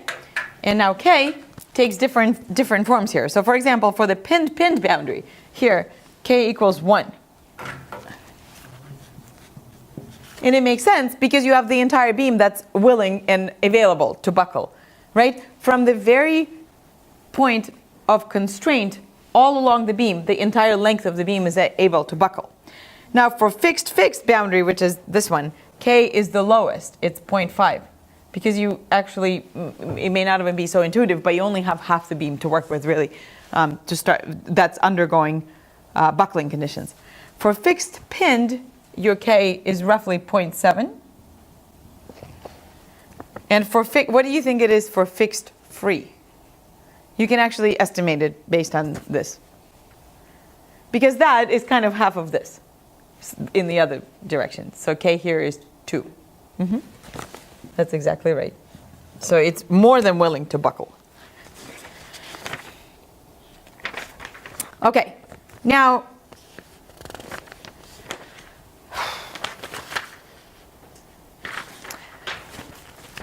so now that we know the load at which a beam would buckle, what is the last step we need to do, we need to take to make sure that the material doesn't fail?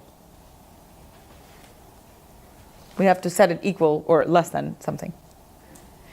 So you just demonstrated that it broke, right? What did we exceed? What did the buckling load exceed? The material strength. That's exactly right. The stress that this critical load generated exceeded the material strength, right? And so this is actually a very important point. All materials fail differently, and if we have enough time, we won't have enough time. But if we had enough time, I'll go over this a little bit tomorrow in my lecture. But different materials fail differently. You can have an example is a brittle material, right? So that the yield criteria for that is just fracture strength, right? So we just exceed the fracture strength. A lot of metals, for example, are ductile, right? So they will deform readily, like gold or copper or anything like that will deform ductilely. So your buckling load will result in material yielding instead of material failure. What about things like polymer, like gum, like the gummy things that are holding them, right? They will be able to undergo a tremendous amount of elongation before failure. So even if we buckle it, they will viscously flow. So that is a material property. So the point I'm trying to illustrate here that's very important is that the buckling load is a purely structural parameter. We just put in a Young's modulus in there, but it's a really it's a toy way to look at materials or to look at the real world. We're just saying, look, as long as it has some stiffness in it, this is the buckling load because it's fully a structural parameter, so it's only a function of geometry and just a little bit of a material property. The way materials fail is only a material property and only a little bit of the geometry. And so when you combine the two together and you set them equal to one another, that's the satisfying confluence of both worlds, right? We're setting a structural parameter be equal to an intrinsic material parameter. And when the two of them are equal to one another, that's when bad news happens and that's when materials break. Does that make sense? So it's a very important distinction that we're setting them equal to one another allows us to determine how materials fail, for example. Okay, and in the next 15 or so minutes, I'd like to introduce rigidity theory to you because this is all sort of a preamble to this. Now, you still have it in you for 15 minutes? We're going to do another little exercise. Are there still some toothpicks left? Okay, we're going to do rigidity theory with toothpicks. Somebody, in fact, was using that terminology saying, oh, these are rigid. You may not have even known this, but you were absolutely mathematically correct.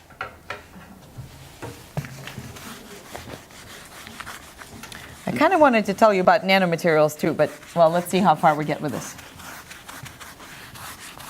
Because this is important because it'll explain to you why your dodecahedron is collapsing under its own weight, and the other guys are happily sitting there. Does everyone see this? This is actually it's not at all a reflection on quality of your work. You did a fantastic job, but this guy, he just doesn't know, he's not able to. He's not a rigid structure, okay? But that guy is. This guy is very rigid. This one is not going to fail for a long time. This one is not so rigid, but it's very simple. It's very light in both of the, this one is rigid, but that one isn't. So I'm going to teach you how to do this. So what does it mean for a structure to be rigid? Now, are these guys, what are the boundary conditions on all of these? What are they jointed with? So, are they all rigid? No, not at all. They're able to. The gummies allow them quite a bit of motion, so they're all pin jointed. Okay, they don't allow them to rotate, to move laterally, but they are free to rotate, and so that's what we mean by pin boundary conditions. All right, so let's do a little bit on the rigidity theory here. Oh, a different color here. I'm still not doing this. Rigidity theory. Okay, so here we go. We're going to use Maxwell's equations. But they're simple ones. Maxwell's equations. So a structure is considered to be rigid if it satisfies the following equation. Ready? dj, I'll define all the terms, minus b minus k has to be less than or equal to 0, and d is 2 if we're dealing with 2 dimensions, and d is 3 if we're dealing with 3 dimensions. Now let me explain to you what each one of these things is. J is the number of joints. B is the number of bars. And K is the number of kinematic constraints. So that means rotation, bending, and rotation and deflection. We're very late. Kinematic constraints.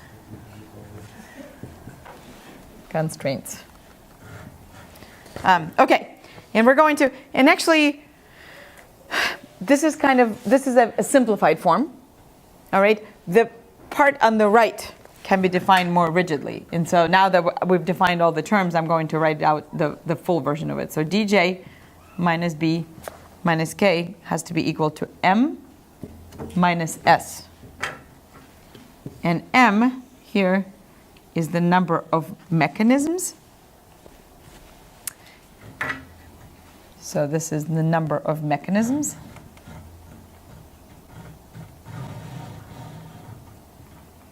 And S is the number of states of self-stress. All right, don't worry, I'm going to walk you through the example. So they're mutually exclusive. They're diametrically opposite.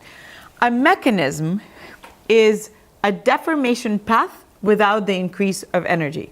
So like this guy, dodecahedron, I don't have to do very much to him. He just collapses on its own. So that's a mechanism. There's no increase in energy associated with it, but we're able to cause a displacement. Okay? And the state of self-stress is exactly the opposite of that. I'm going to take a rigid structure. I'm pushing on this guy, but he's not deflecting. So I'm able to apply stress to it without the displacement. So does that make sense? So here, just a tiny perturbation causes a large amount of displacement and deflection. Here is exactly the opposite. So I'm applying a lot of stress. So no increase in energy, a tremendous increase of energy, but no displacement. So that's the difference between the two. So let me give you so we're going to go through one example of a hinge, and I'd like you to make a hinge. Okay, I'm going to draw a hinge, and you're going to make one. So let me draw it first, and then you can make it. Okay. Can everybody can see this part? All right. So here are two constraints. We're going to hang up a frame on here. So this is not part of the structure. That's just a constraint. The structure is going to be green. Now we have this frame.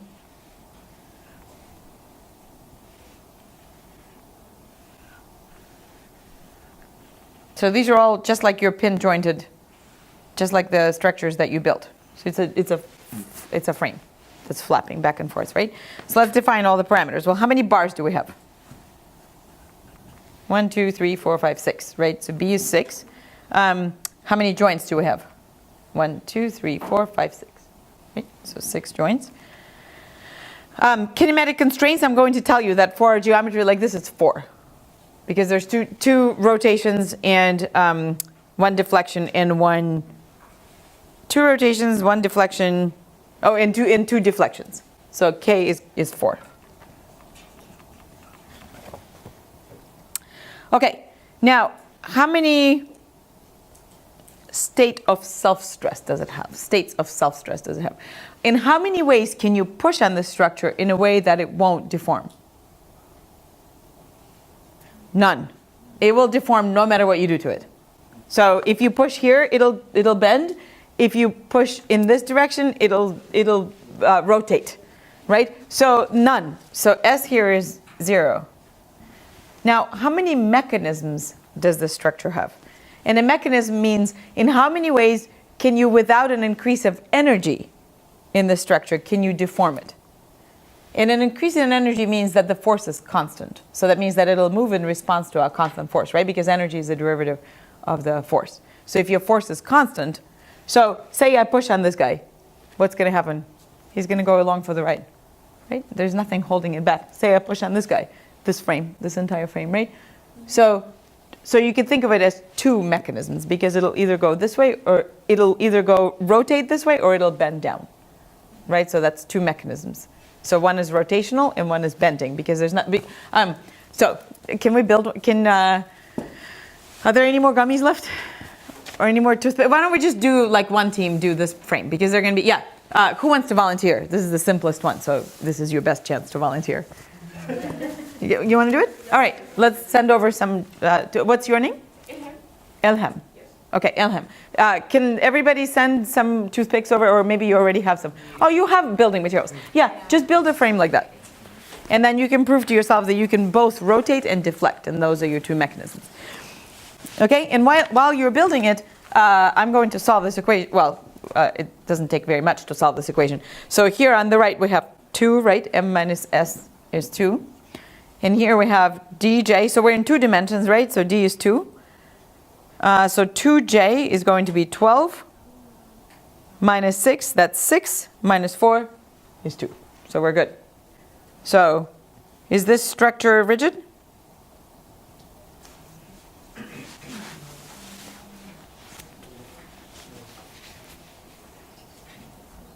No, why not?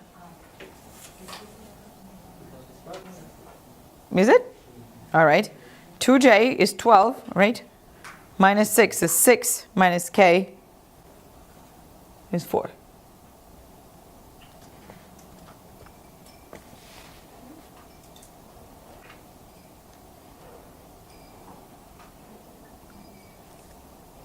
Two, 3, 4, 5, 6. Did we do this correctly? 12 minus 6. 6.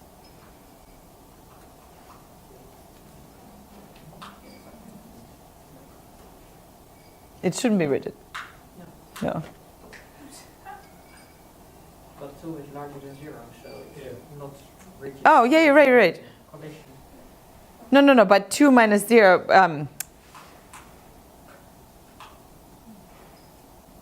right. 2 is that's right. According to this formula, we're good. Something is messed up here. I'll have to double check that. And minus S is 2, and dj minus b minus k is 2. Yeah. 2 is 2. 2 is 2, so that checks out to be. I'm gonna have to look into this. What was it? I lost what the problem is. But in the second one, there is no condition. Here, I don't understand the second one. There's no problem. I'm asking you, does this mean that this structure is rigid or not? What means? And it's not. We No, just. it's not rigid. It is not rigid, Yeah, okay. right? Does everyone agree that it's not rigid? Yeah. What does the second Based one- on the equation, based on this equation, it's not rigid. based on this equation, 2 equals 2. So I think it has to be, It's supposed to hold, right? I mean, it's supposed to hold, yeah. well, numbers of mechanisms is that you can move it. That's right. And so one is rotation and one's deflection. So that's 2. But that's true by well, sort of. It's- The fact that the structure has, it should be always equal. And if you have mechanisms, I would if you have any say mechanism, it's already not rigid. because That's you exactly can right. floppy it around. Well, it's not just the number of it's the number of mechanism compared to the number of states of self-stress. Right. So if it has a mechanism with the constraint of having this many states of self-stress, then it's already not rigid. And so that's what that difference is accountable for. Yeah. In contrast to, let's take the next. How's your, is your structure rigid or not? No. So can you show everybody the deflection and the rotation? The deflection is rather easy. You just press it and then it goes. Yeah. Rotation, because my fingers are not so small, so maybe it goes like that. No, but you can rotate the frame itself. Oh.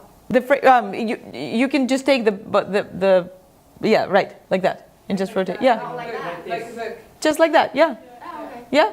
See, and it's rotating a lot around that hinge. There it goes. Very good. So it's very much not rigid. There's going to be, so here comes the next problem. We're going to build on that. Here comes the next problem. Now we're going to take exactly the same frame, and now we're going to put one bar diagonally across it.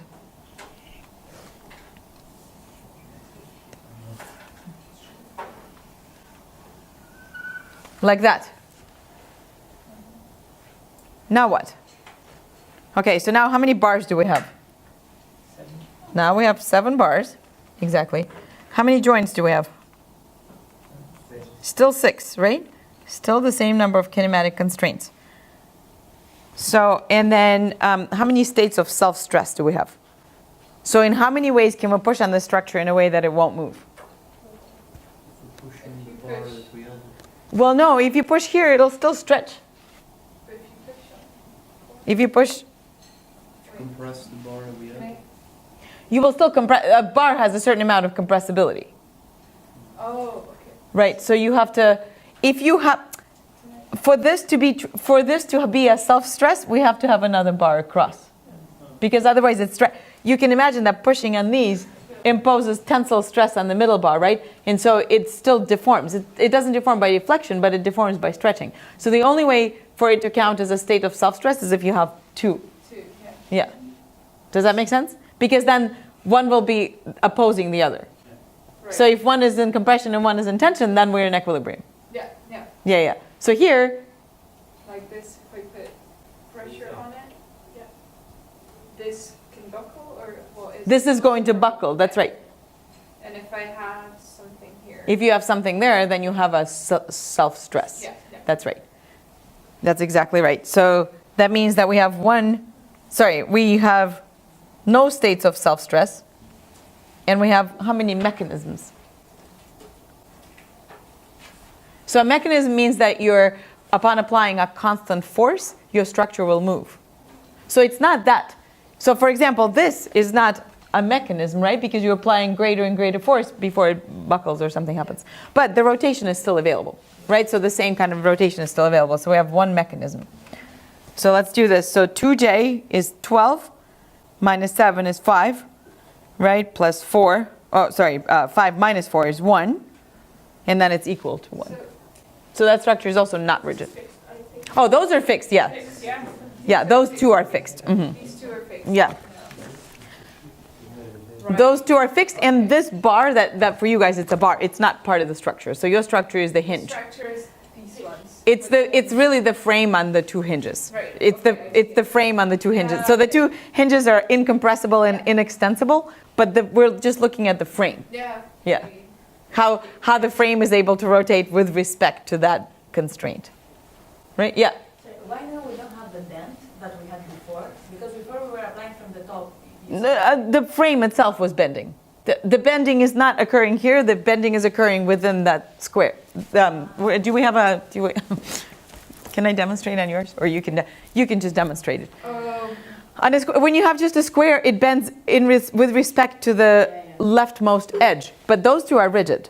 Yeah, the two. Yeah. She's showing that to you. Yeah. See, it's bends to become a rhombus. So it rotates and it bends with respect to those two. Yeah, not the nodes themselves don't bend. Okay, so that's that. And then now let's reinforce it. So let's do this. We're going to lock it in still. And now we're going to have the same two guys holding this up.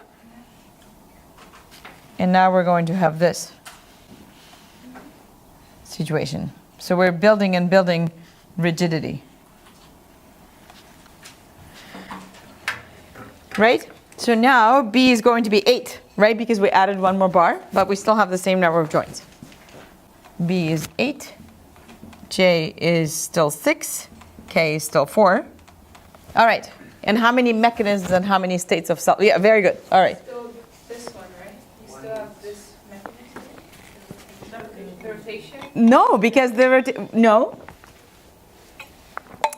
That's not a mechanism because the structure is not changing its shape. A mechanism means that you have that something in the structure is displacing without the application of greater force. But so it's able to rotate, but it's rotating as one piece. But when these two were not here, if you were rotating it, how was the structure changing? If you if you were rotating it, if you were to press without the reinforcing bar, like in this case, when you were pressing it this way, it was deforming. Yeah. The structure itself was. If you were rotating it, it wasn't changing its shape. Okay. Yeah, then it wasn't changing its shape. Yeah.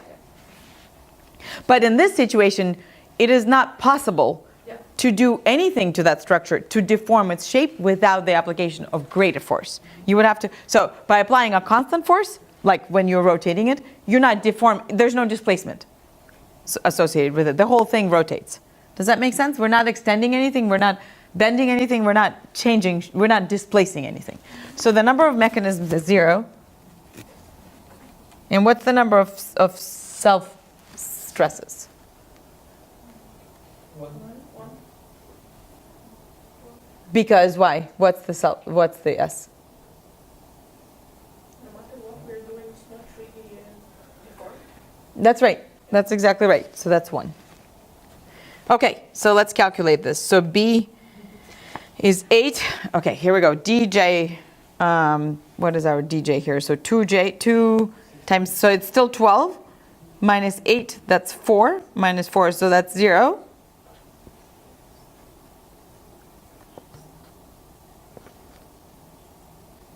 I'm sorry, you know what? You're right.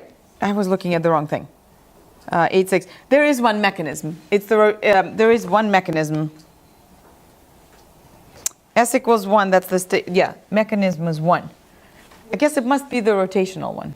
It can rotate over the middle part. Like what she was showing, like a hinge. So That's right. That's exactly right. Actually, because then it'll deform. That must be the mechanism. That's exactly right. Okay, good. Yeah. Oh, I'm glad because you couldn't. Yeah, because it's not the rotation. The rotation doesn't lead to. It's because you're just displacing it, right, without actual deformation. But this results in deformation. That's right. So the mechanism is 1 and self-stress is 1, so that checks out. Then 0 equals 0. I'm glad. See, this is confusing. This is actually complicated. But it helps a lot with the structure. It helps a lot to be able to construct this, right? Yeah. And so there's going to be one more modification, and that one is a little. Okay, sorry. Oh, and it's 10 o'clock. Okay, one last yeah. But based on the first equation, shouldn't you conclude that the last picture is a rigid structure, whereas it's not really rigid, because the number of constraints equals the numbers of self-stress and mechanisms. So I think they're all non-rigid. Squares and a hinge. It is. This one is definitely non-rigid. Mm-hmm. That's non-rigid. The last one. The last one is non-rigid. It's There- not Based rigid. on the first equation. So far, Based on the first equations, I mean the left-hand side Yeah. is 0, which is equal or less than 0. Which is less than or- conclude that it's a rigid. That it's rigid? Which it's not. Which would be less than 0, not equal or No, If it's satisfied, we can say the structure can be rigid if it satisfies this equation. So here we have dj is 2, so 12 minus 8 minus 4, so it is 0. Should be less than 0 or equal to. My notes say less than or equal to 0 for Maxwell's equation. So I think that's probably pretty accurate. So then this must be a rigid structure. which it's not, because I can deform it. I think it depends on how rigid is it, because it can be less rigid and even completely. I think that it is rigid because it won't bend. Because there's no bend, because no matter what you do to it, it doesn't bend. And if it doesn't bend, then it can't buckle. So that's what determines the rigidity. Let me give you one last example, because I think that will complete the story and then we can make sense of it. Okay, Maxwell's equation.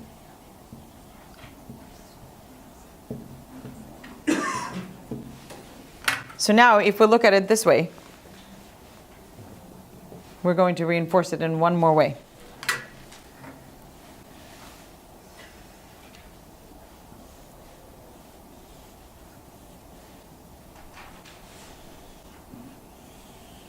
Like that.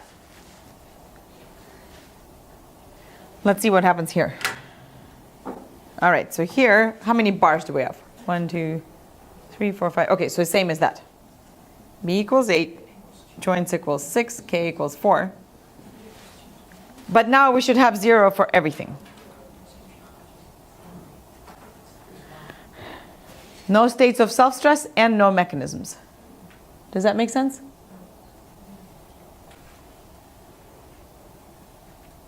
It shouldn't be, well, okay, you're slipping, but when you do it with a gummy, it's also slipping. Okay, so slippage doesn't count for pins. It should be rotating, but that doesn't lead to any kind of deformation. So then both of them should be 0. There are no mechanisms in the sense that if you apply a constant force, you can't deform it without applying a greater force. Okay. So technically the two figures, the last one and one before, have the same numbers, right? In total. Have the same numbers, that's right. One is kind of over-constrained. One is on over-constrained. side, and that's why it's floppy on the other side. Right. And the other one has Reinforcements on both. reinforcements on both. So the formula doesn't work in the sense that there's one of these toothpicks that is kind of extra, so it doesn't. Right. It doesn't account for over-determining the problem. Yeah. That's exactly So I right. think that's the issue that we were having. It's a with necessary that but- one, and that's why it's not rigid, even though according to the formula it should be. That's right. So it's a necessary but not sufficient condition.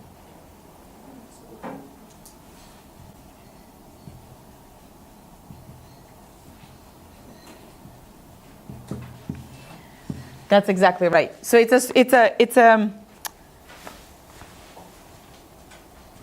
basically what rigid means is that any deformation of the structure requires an increase in energy. And so that's what that formula is supposed to represent. But it doesn't have it's not sensitive to being overly constrained or to being over determined. And I think that's what we're observing here. Yeah. Okay. It also means that the structure is statically indeterminate. All right. Did it help to have the demos? A lot. Yeah, because otherwise this is impossible to work through. But it's impossible to imagine it, but I think now that we've constructed it, this is good. All right, so it's 10 o'clock, so I think I'm required to set you free. I kind of wanted to get to the nanomaterials, but I'll just spend a little bit more time on it tomorrow. So if that's okay. So thank you guys. I'm really glad that you toughed it out. I really hope this was at least entertaining a little bit. And now you understand a little more about structural mechanics, and I really hope to see you all tomorrow. Not morning, tomorrow evening, I guess. Yeah. All right. Thank you so much. Yes, very much.